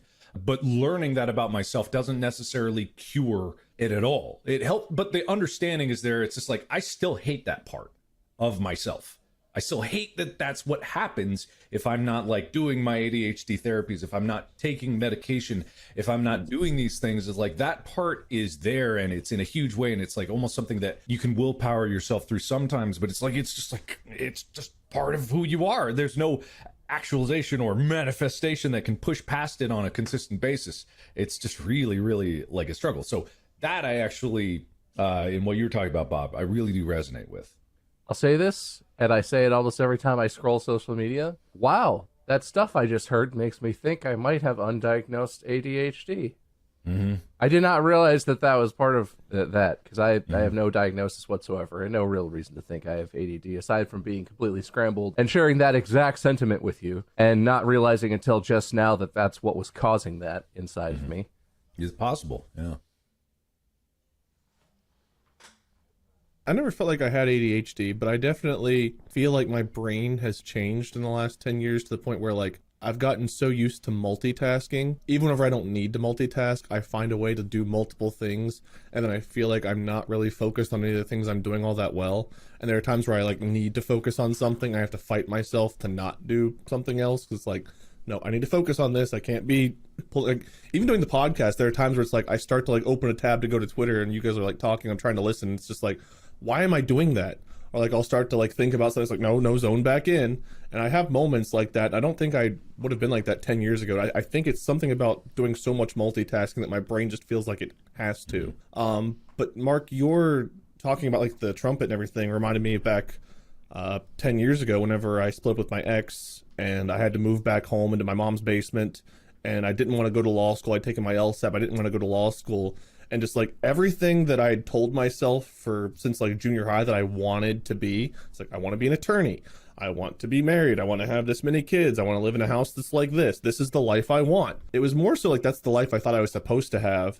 And my brain, after the breakup, like could not accept the fact that that's not what I wanted. And it's like I just kept fighting myself and getting mad at myself and feeling really disappointed in myself, because it's like I've done all of this work to get to law school. I'm right there. All I have to do is send out applications to law schools. I've taken the LSAT already. I've done all of this. Why am I not sending those out? It's all I've got to do to reach what I want. Ultimately, through like when we started doing Drunk Minecraft and such, and we started like, you know, making YouTube videos, things like that, it was like I realized I didn't enjoy law. I enjoyed the performance attention whore aspects of it, to be blunt. I enjoyed the eyes on me, the dramatizations, the mock trial aspect, the acting, pretending, whatever, the improvisation. I enjoyed that stuff. And it took me a very long time to accept that, because for so long it's like I kept telling myself this is what I want, when in reality my body was rejecting it and I was not taking steps to reach those goals, because deep down it isn't what I wanted. And part of me knew that and wouldn't let me get there, because it was like, I'm gonna stop you, dude. You're gonna keep fighting me, but I'm gonna stop you. And it's very strange that it took that to stop me, and then a while later for me to even realize what happened. Yeah, I think like and it's no way am I like trying to diminish that. It's like I think everyone has procrastination issues, and I think that's where a lot of like the confusion about ADHD comes in. Is like it's natural to have procrastination even for things you want. That's totally normal human experience. The people out there that are saying that they like, I wake up every day jacked to the tits with dopamine and motivation and I attack each day, like that, they're lying. There's no one on earth that does that. There's no I procrastinate. There's no other ever in history forever. Lying. Yeah, they are. Everyone wakes up occasionally and they're just like, I'm a lie. Everything I've done is a lie. They're going to find out someday. Oh God, if I don't do this, everything's going to fall apart and I'm not doing it. I'm sure that's a very common human experience. Yeah, no way was I trying to say I think I have ADHD. I'm not saying that either. It's on discussion boards, however, that does come up a lot. It's like, oh, I procrastinate too. I must have ADHD. And it's like, I'm not saying you don't. I'm not a doctor. I can't diagnose that. I don't think I do. I'm talking about them, the people on boards. Like, I'm not saying. Oh, I'm saying they. No, I won't say. Yeah, the royal them. But yeah, it's like a lot of. But in a way, I've been able to self-actualize despite having ADHD, and it's partly because I've learned a lot about myself and how that works and how that impacts my life, and the ways to navigate around that is how I've managed to do all the things I do. And I think that's where, if we were to talk about self-actualization, that's probably where I could speak more. We've been on a similar journey, so for us to be in like such different places, it's not unusual, it's just interesting. Bob, I'm curious, where do you feel like you're at? Do you feel like you're at the point where you're fighting yourself because maybe you don't enjoy what you're currently doing? Or do you think it's like a whole separate set of things going on? So this is complex for me to verbalize, I guess, but the way that I feel about it is that I don't feel like I'm dramatically underperforming my potentialities or whatever. I don't think I'm not living up to my potential, and I don't feel like on a daily basis, I don't feel like, God, I hate what I'm doing. Or like I don't feel lost in life, actually. I feel like I'm on a pretty good path. So far, the baby has not been what I expected in a lot of ways, and it's revealed some stuff about myself that I don't particularly like. But the older I've gotten and the more self-aware I try and be, the more I see I see through my own bullshit, I guess. Because there's a lot of stuff every day where, eating and my weight is an issue for me, but also motivation in general. I'm a very last minute person. And it's always worked for me because lucky for me, I'm pretty smart. So like in school and stuff, I would put homework off until the very last, like the morning before school. It's like, I'll wake up at 5 o'clock and I'll have an hour and a half to do my work before I go to, and it worked. I passed. I never, dropped out of school or anything. I passed. I got all the degrees I set out to get. I didn't get A's in every class, but it was always like my whole life. It was always like, I just can't, I had excuses, right? You have rationalizations to yourself as to like, why didn't I just do this homework in the week and a half I had to do it? Why did I put it all off like this? Because I did it, but it was, suffering and painful. And until I was more self-reflective, I would just be like, well, I was busy, and I got distracted. But I did it. That's fine. Now, the more self-reflective I've been, the more I'm like, well, that's just bullshit. That's just me explaining away to my own self, lying to myself that like, no, I wasn't busy. I chose to do that. It's not that I was so tired that I couldn't do work, so instead I played video games for 6 hours and didn't get a good night's sleep. I chose to do that. And that's okay. Like, that's not a good, responsible decision to make. But I was, once you're on your own, you're kind of an adult, even if you're a kid in college. And as you leave your parents' house or whatever, like whatever your situation is, once you're on your own, you make your own choices and you live with the consequences. And if you're cool with living with the consequences of gaming all night, being super tired, not taking good care of yourself, that's on you. You can do that. But I don't want to be that way anymore. And now that we have a baby, especially, it's like I can't just live with whatever consequence because the baby lives on his schedule. He sleeps when he wants, he eats when he needs to eat. He does not care what I have to do. And if I was a responsible adult, I would be getting stuff done ahead of time. I'd be staying on top of things. Because now I can't, if I'm last minute, it's like, oh shit, I gotta do this thing. But also the baby needs my attention because you know, he's a baby and he needs my attention right now. Now I'm fucked. Now I'm not in a situation where I can just be like, oh, I'll just live with these consequences. They're only on me. The more that situation arises in my life, the more I'm like, man, am I just lying to myself? I'm just rationalizing away like, oh, I put this off for a month. I should have done this a month ago. I should have done this at any point between then and now. And I didn't. And the whole time I was like, I'm too busy. Not today. I'll do it tomorrow. Tomorrow's a better day for that task. The more that sort of stuff I see in myself, the more I'm like, God, I hate that. I hate that that's part of who I am. I hate that I believe it because I still do that. To this very day, I still am like, last night I should have cleaned and I kept putting it off. I ended up doing the dishes at like 11:30 p.m. last night because I wanted to watch a hockey game. And like the Sharks game came on and I was like, oh, I just gave the baby to Mandy. I'm free now for a minute. I should do the dishes. But the Sharks game is on and I've been looking forward to this game. And the last time they played this team, they won. I was at the game the last time they played this team and it was a great game. I gotta watch the game. No, I should have done the dishes, obviously. Because then I just stay up later and do that shit. And it's like, and then that's a specific type of thing that I do, but that's not the only behavior that I see in myself, where being more self-aware and honest with myself, I hate it. I hate that I'm so willing to lie to myself. And then that I'm so willing to just be like, yeah, I am busy. I'm not going to do that thing. I got to watch a hockey game. This is important. Yeah. I mean, all I can say is yeah, because I definitely feel that. That's what, like, my mantra in the last episode of, like, no one's going to do it for you. That's where that's really come in, is because that mantra arose from me screaming at myself to being like, no one's going to do it for you. It started out as, like, me yelling at myself, just, no one's going to do it for you. No one is going to do it for you. And you have to live with the consequences if you don't do it. And it's kind of like that shame spiral. It does kind of build up a situation where you're like, I don't want to live in this world where I have to make excuses or I have to lie to myself. It is like the lying to yourself that is so crazy, because it's like you have to see this same lie 1,000 times before you're like, wait a minute.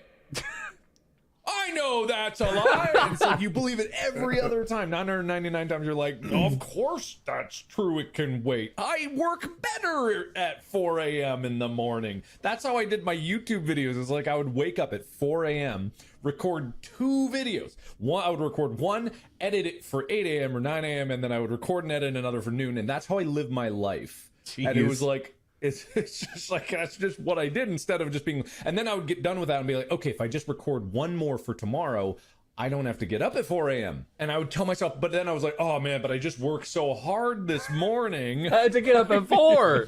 I'm exhausted. Yeah, I know, right? And that's how it would go forever. God. That'll work until it doesn't. And when it doesn't is when it really can't work. I have to say also, so far my least favorite version of that experience with myself is when I lie to myself and my brain is like, that's bullshit. You should just do it. And then some other part of my brain is like, it's not bullshit this time. It's okay this time to just do it once. I feel like you're in a transitionary period. Like, we can get away with that stuff for a while, and like, so then it's acceptable. But now that you have the baby, it's like now your whole life has to change. And with the transitions and the things like you're trying to change about yourself, it's like, well, I got away with this shit for like the last however many years, but now I can't really get away with it as much. So I feel like it's different knowing yourself and accepting yourself versus like a forced change that you have to adapt to. So like hating those behaviors makes sense because now you feel like you have to adapt and change them because someone's depending on you to do that. Whereas before the baby, I'm sure that like, yeah, it would have been nice if you would have done stuff like then, but it wasn't as like necessary because you and Mandy had a system that obviously worked because you guys are still together and things progressed to the point where you had a baby. So I think that's a little bit probably different, but also I guess, yeah, now you have to change, which means you're kind of going through that process a little bit again. Well, I will say this is not brought on because of the baby. It's just made way worse because of him. That's what they say, right? When you have a baby, it's like, yeah, your pros and cons are... Yeah, well, I mean, it's just that there's consequences now, right?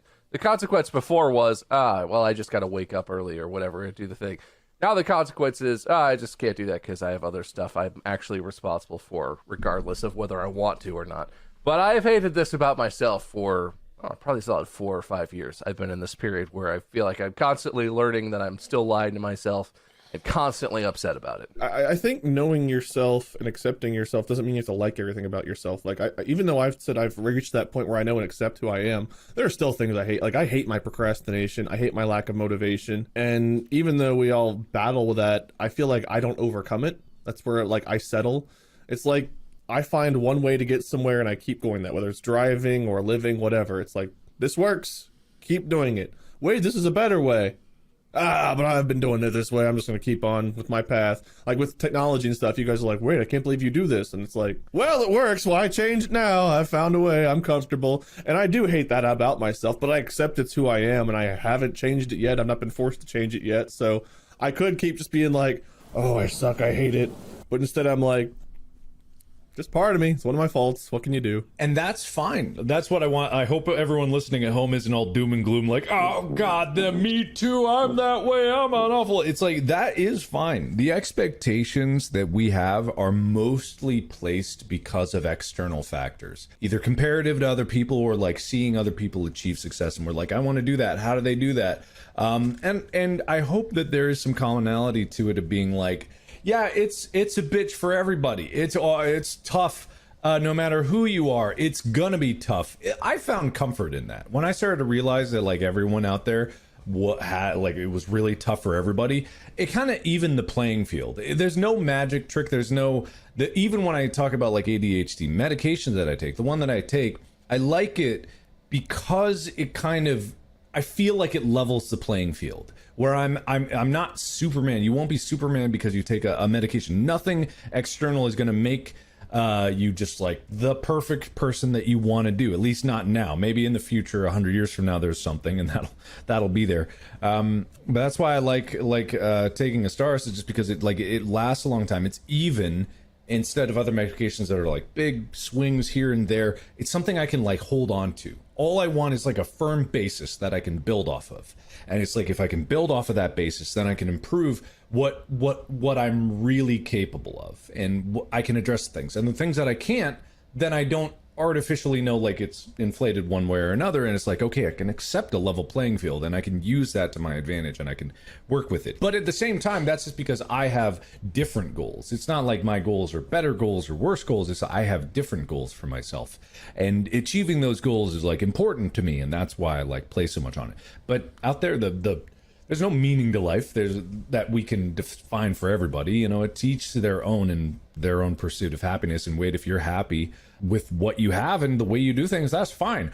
And it's like no amount of like us making fun of it will change the fact that you're happy with doing that and you don't have the stress of trying to like keep up all these different things. I think I reached a point a long time ago, even when I was young, dealing with loss and stuff, that I realized I was pretty strong. I was able to deal with that stuff, like losing my dad, losing my grandparents, losing so many people. And my family had varying degrees of that. Like, my mom always seemed like she was very strongly able to deal with things, but some family members seemed like, you know, a loss changed them dramatically. They never quite were the same. And I tried to allow people to lean on me during those times. Like, when my dad died, my grandparents were still alive and they'd lost their son. I put it on myself to try to do better in school because I knew they were happy whenever they saw my report card was good. So it's like, okay, if I do better in school, if I do this, if I behave myself, if I don't go and do drugs with my friends or, you know, do this, do that, as long as I can stay clean and perform well, maybe that'll make them happy enough and distract them from the loss they've had. And I can not replace my dad, but be something they can be happy and proud of. Like, I put that on myself, and I think it caused a mental toughness that when you guys tease me, people are like, you guys bully Wade, here's 50 minutes of Mark and Bob bullying Wade and Uno. And it's like, I don't care. Like, if you guys go over the line, I'll say something. Like, I don't give a shit. If it's funny, then whatever. I'm willing to be that guy. I'll be the alpha, I'll be the beta, I'll be the punching bag, I'll be the puncher. I'm happy, comfortable fulfilling whatever role, and I kind of always have been. I feel like that's never bothered me. And when it comes to like accepting my fault, it's not because I'm like, well, I'm just a lazy shit and I'm always gonna be, and that's perfectly fine. It's more like, I just accept that I am. And years ago, it's like seeing all of your success, your growth back in like the Slender days and stuff, when you like peaked back 2013 to 2015. I was trying. Wait, hold on. Whoa. Hey, whoa. When you started like really growing, I mean, like whenever your curve. Before you got washed up, Mark, before you really fell off. Whenever your curve went from this growth to like this growth, not when you peaked, but like when you really started like majorly growing fast. Is what I'm saying. I thought that Back when your content was good. I thought Five Nights at Freddy's was Slender. Oh God, no! You might be the king of FNAF, but that's just being the king of shit. Yeah, you peaked at Slender. That was the time. Oh, okay. But back then, I tried the jump on new games, like try to get early access, post them immediately, record them, like the YouTube game of like get on it early, get on the algorithm, the thing everyone used to do way back when. And I was so like it worked. I was growing. I was in like whatever, making more money, and I had never been more miserable. So I got away from like Social Blade and whatever the other ones were. I got away from looking at analytics. I got away from looking at YouTube analytics. I stunted my own growth to some extent because I quit playing the YouTube game. I quit playing like the post on every social media thing, like starting on Vine. I didn't do all of that stuff. And it obviously hurt my career to some extent, but I became a lot more comfortable because I realized it fit me. I didn't need to push myself. I didn't have the drive to push myself, and I didn't even really need or want the things that you would get by doing that. I was like, I don't really want the fame Mark has. I like attention, but like there's a limit. I don't want to go any further with it. And your drive to create, I just don't really have. And I was trying to walk in your shoes and follow what you had done to some extent, and like Sean and everyone else that was making content. And it's like I had to find my own way of doing it, and it didn't have the same results, but I had never been happier in life than whenever I took my foot off the gas pedal and was just like, I'm a lazy shit, and I'm okay with that about myself because I've reached a point where I'm comfortable enough, but I've got the happiness, and I'd rather have the happiness than try to push to be someone I'm not. I'm envious of like your drive to try music, to try movies, directing, acting, writing scripts, like all the different things you've done. I think it's really awesome. I wish I wanted those things and could do those things, but I just accept the fact that I'm me. There's nothing wrong with that in my eyes. People can poke fun or joke about whatever like attributes they want about me. Well, bald! And it's like, yeah, I am. That bothered me 10 years ago, but now it's like, I rock this shit. I think it's like the self-actualization is at its core. It's not about what you're doing in the moment. It's about who you want to be, right? I'm making a movie right now, not because I'm like, I've always wanted to make a movie, which is like, something I've kind of idly wanted to do it. But I am doing it because it's a natural progression of the goals, the other goal that I have, which is to, see how far I can go with making content. And it's just another thing that I've never done before, and I'm like, I can learn a lot from doing that, so I'm doing it. It's like I had that same thing, was like when the end goal was just reaching YouTube peak, and you kind of get there, you realize there's no big parade or anything. It's not the end, and you kind of have to keep going after that. And it's kind of this sad realization where you're like, oh man, was that actually my goal, or was there something else there? And it's like, that's where self-actualization comes in, of learning about yourself and like what you really want and what you really wanted to do, that can refocus you and kind of put you on a path that you like. But it also is just like wherever you end up is kind of just like the thing that you're doing. It might not have been videos that I did. I mean, Bob knows, because we had a lot of talks when I was trying to find something to do. It could have been like comics, art, game programming, game design. There was a bunch of different things that I tried. It just so happened that YouTube worked, and I was like, okay, here's something, because my core thing was not that I wanted to make YouTube videos. It was that I wanted to feel like I was in control of my life. That's the thing, figuring out what your goals are, who you are, what you want to pursue. It's not necessarily, it's figuring out you versus trying to emulate someone else's path. It's like, that's the path I'm supposed to be on, versus, no, this is the path I want to be on. This is like, whatever that path may be. I think when you reach that point is where I started feeling comfortable. Random side note, I'm super extroverted. Are you guys comfortable with silence? Yes. Yeah. Like when there's a I love pause. silence. Totally fine. God, Molly and her friends and a lot of them are. I went to a wedding years ago, and I don't know if I've told this story, but we were at a table at the reception, and it was all introverts and me, and all of them were so fine, just sitting there quietly. And me, being an extrovert, I was losing my fucking mind. So I just kept trying to start conversation, and like they all would like look up and like give a short answer, and it was obviously that look of like, yeah, please stop talking. I was fine not talking. But then I was like, oh God, they hate me. I talked. Let me talk more. I got to make it up to them. And like the entire time, it was like me trying to save face and start a conversation for my own needs, but also realizing I'd totally like ruined everyone else's time. They were like, this guy won't stop. And I was like, they won't start. I can tell you, maybe this is not universal, but as the people who were not you at that table, you are everywhere in terms of an archetypal person.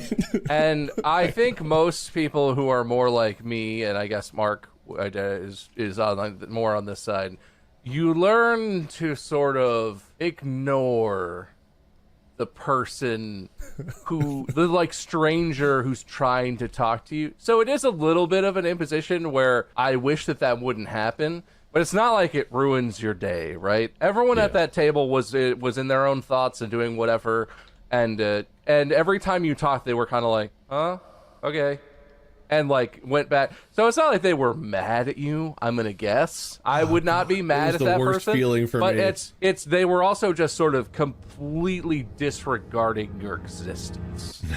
That's kind of how. That's like the coping mechanism for that. Yeah. 6 hours with introverts was honestly like, that's hell for me. That would be my hell. Just a bunch of people that won't give me my attention. Oh God. I go down there, it's like, hey everyone, it's me, talk, joke, someone laugh at me, look at me, please. And then just like scurrying away. It's like, no.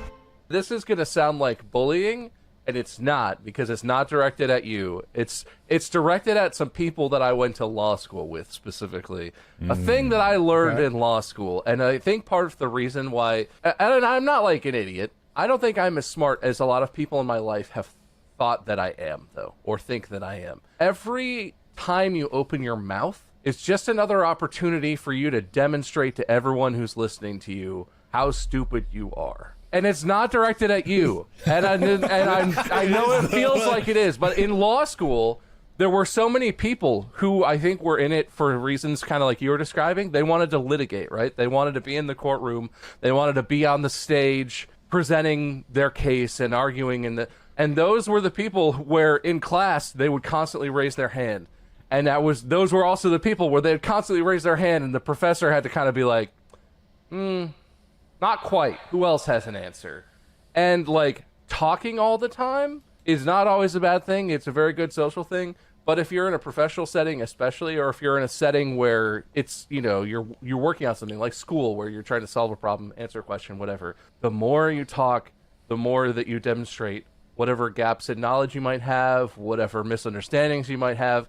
People always thought in law school, people thought that I was like really smart. I wasn't. I was particularly good at a couple subjects in law school that other people did not enjoy very much. Specifically, I loved secure transactions and securities, which lawyers tend to hate. But I just didn't talk all the time. And when I chose to talk, it was because I had an answer or something really important to say. And this is, again, not targeted at you, Wade, especially here because we appreciate that you talk a lot because that's the whole point of what we're doing.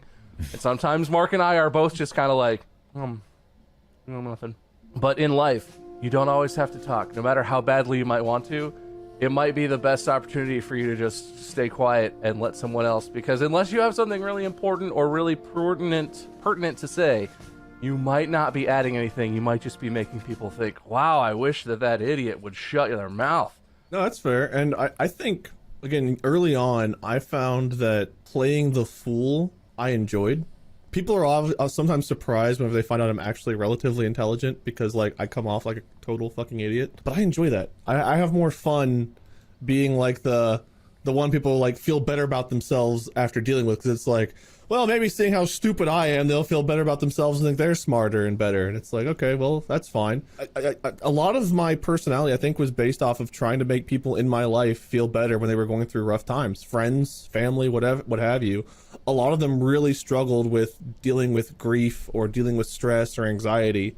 And it's like, well, if they look at me and think I'm an idiot, then they'll feel a little bit better about themselves. So I'll play that role. I'll play the fool. I'll be the idiot because 1, it's fun. 2, it gives me attention. And 3, it has the effect of, at least I'm not Wade. And it's like, comes off as like a bullying thought, but if it makes them feel a little bit better for a moment, then that's a reprieve. That's fine. I don't give a shit if they think I'm an idiot. I know that I can pull off whatever.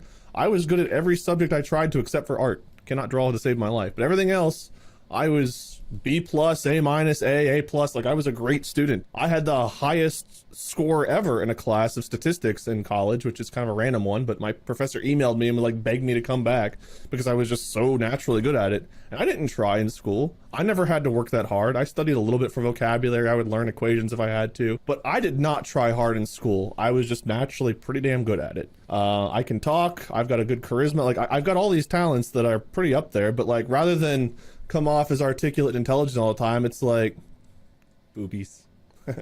And I enjoy being that guy a lot more. You hear that, everyone at home? Wade's a super genius. His brain is so far above yours. Stop. No. You do way worse than he ever did in school. He had a higher statistics score than any other statistician out there, including Mandy. I'm sure Mandy is ashamed at her performance in statistics compared to yours.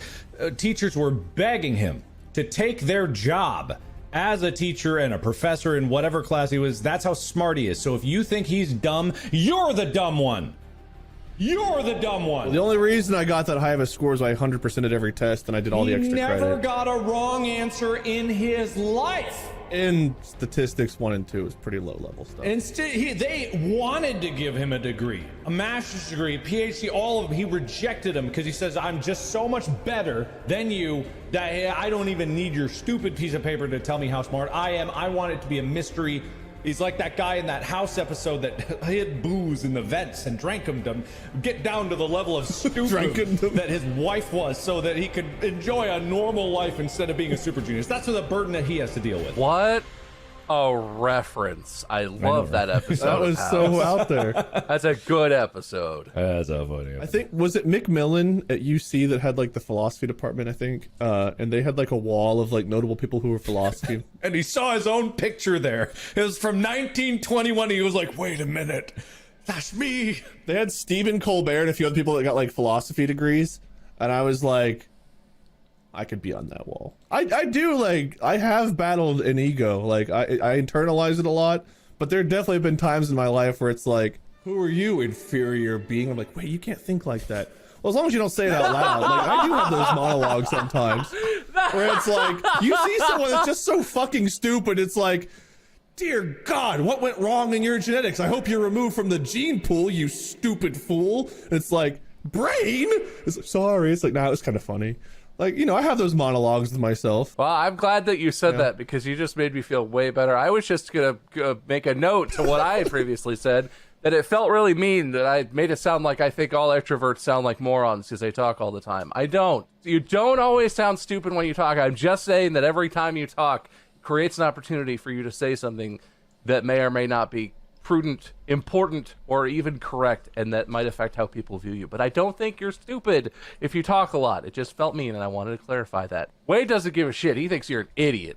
You're not as good as Wade is at anything, and he knows it. He knows it, and you should know it. Inferior. How do you spell that? INFU. I don't think that's right. I don't give a shit. Right. I don't think it's right. Of course it is. Infu. Infoo. You're infoo to me. You infu. You're just infoo. Yeah, I gotta close this out here. So I guess any final thoughts on becoming yourselves or just being comfortable? I don't think we gave much advice here. Oh, it wasn't an advice episode. We could talk about whatever we want, including Oh, ourselves. you're right. We're just talking. This is about us. I final thoughts. God, I hope I become a better person.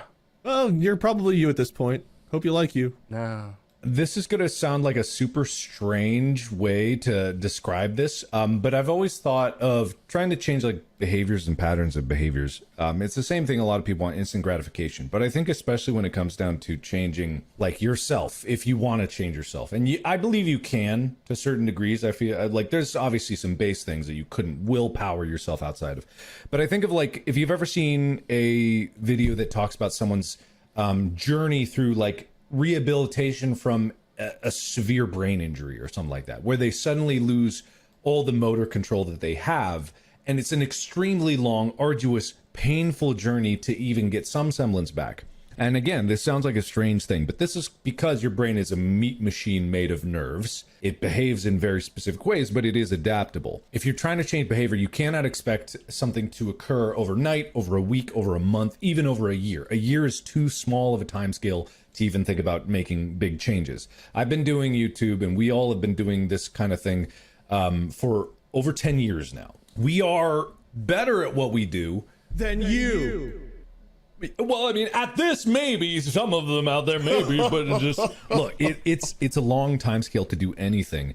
But it's not about getting to the goal. The goal is like, obviously you can have a goal, and if it's like in rehab, it's to get your functionality back. But it's the same with like learning a skill in terms of like, say, skateboarding or any sport. It's like any kind of like technical thing. It takes a very, very, very long time of consistent, like repeatable effort.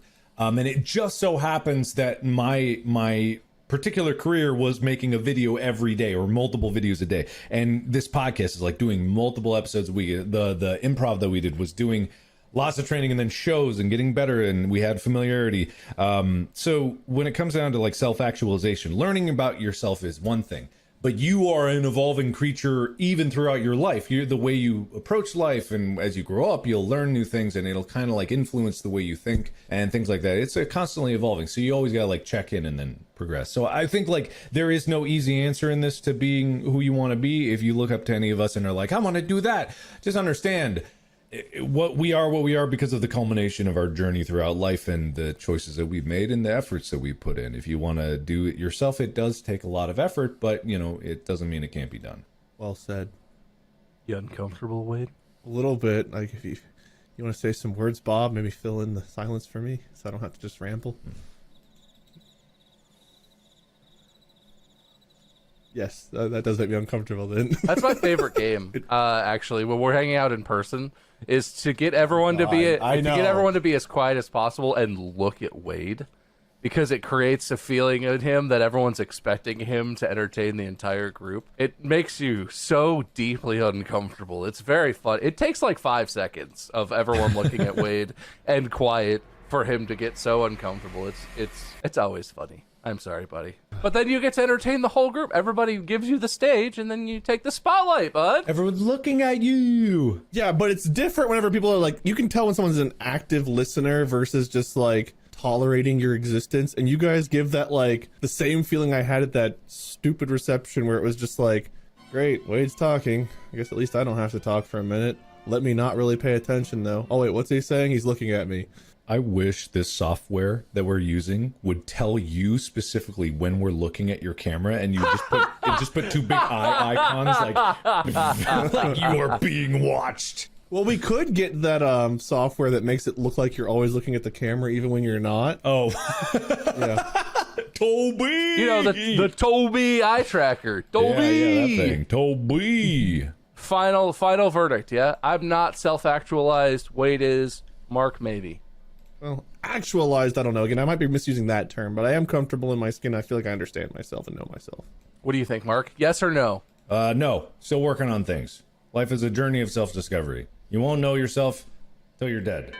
Well, as expected, I know more and I'm better than my co-host, so I guess at least we know that. He is the genius. Some things are consistent. The secret, the one you don't expect, the one you think's an idiot that secretly has the knife in your back. It's been me the whole time. Why would it have a knife in? Why are you killing people just because? Don't worry about it. You'll find out later. Well, thank you, boys. I guess I gotta pick a winner. Eeny, meeny, miny, mo.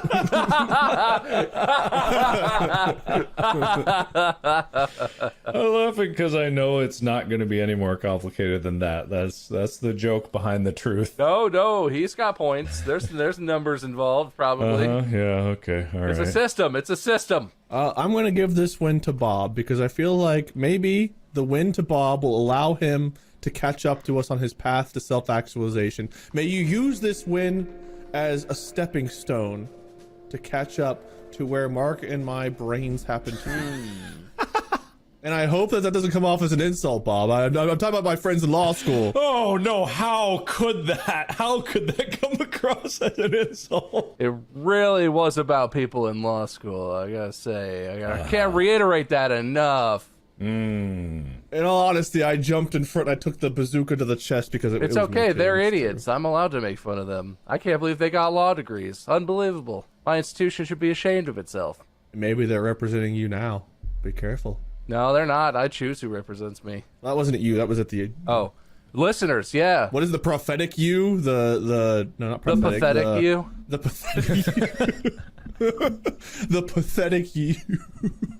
Go ahead with your winner speech, Bob. You win. Ah, well, this feels somehow less like a victory and more like a pitiation. Pity.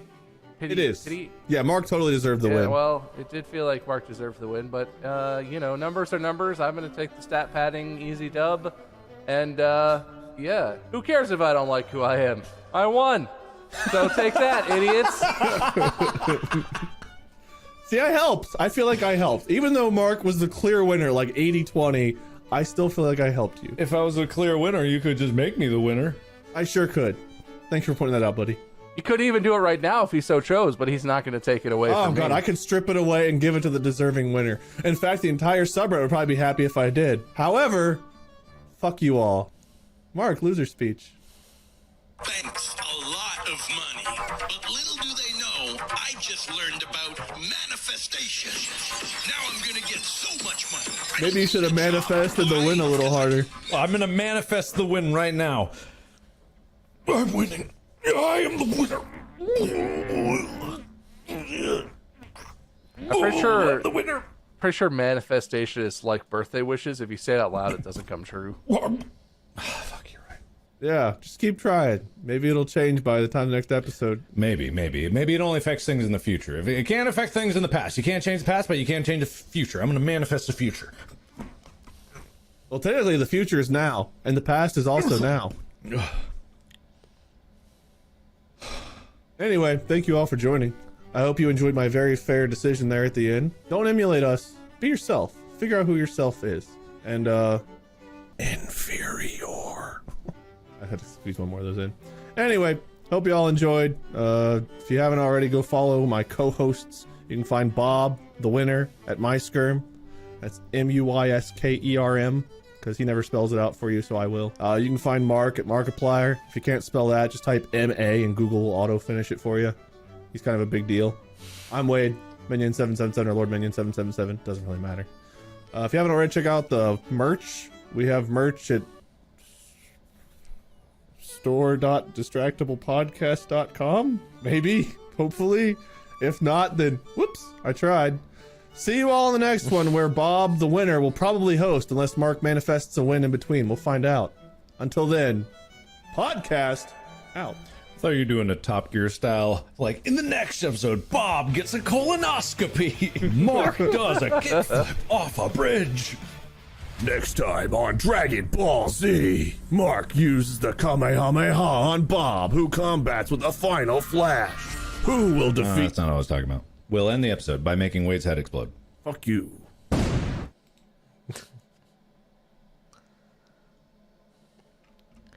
Alright. I'll be out of here now. I gotta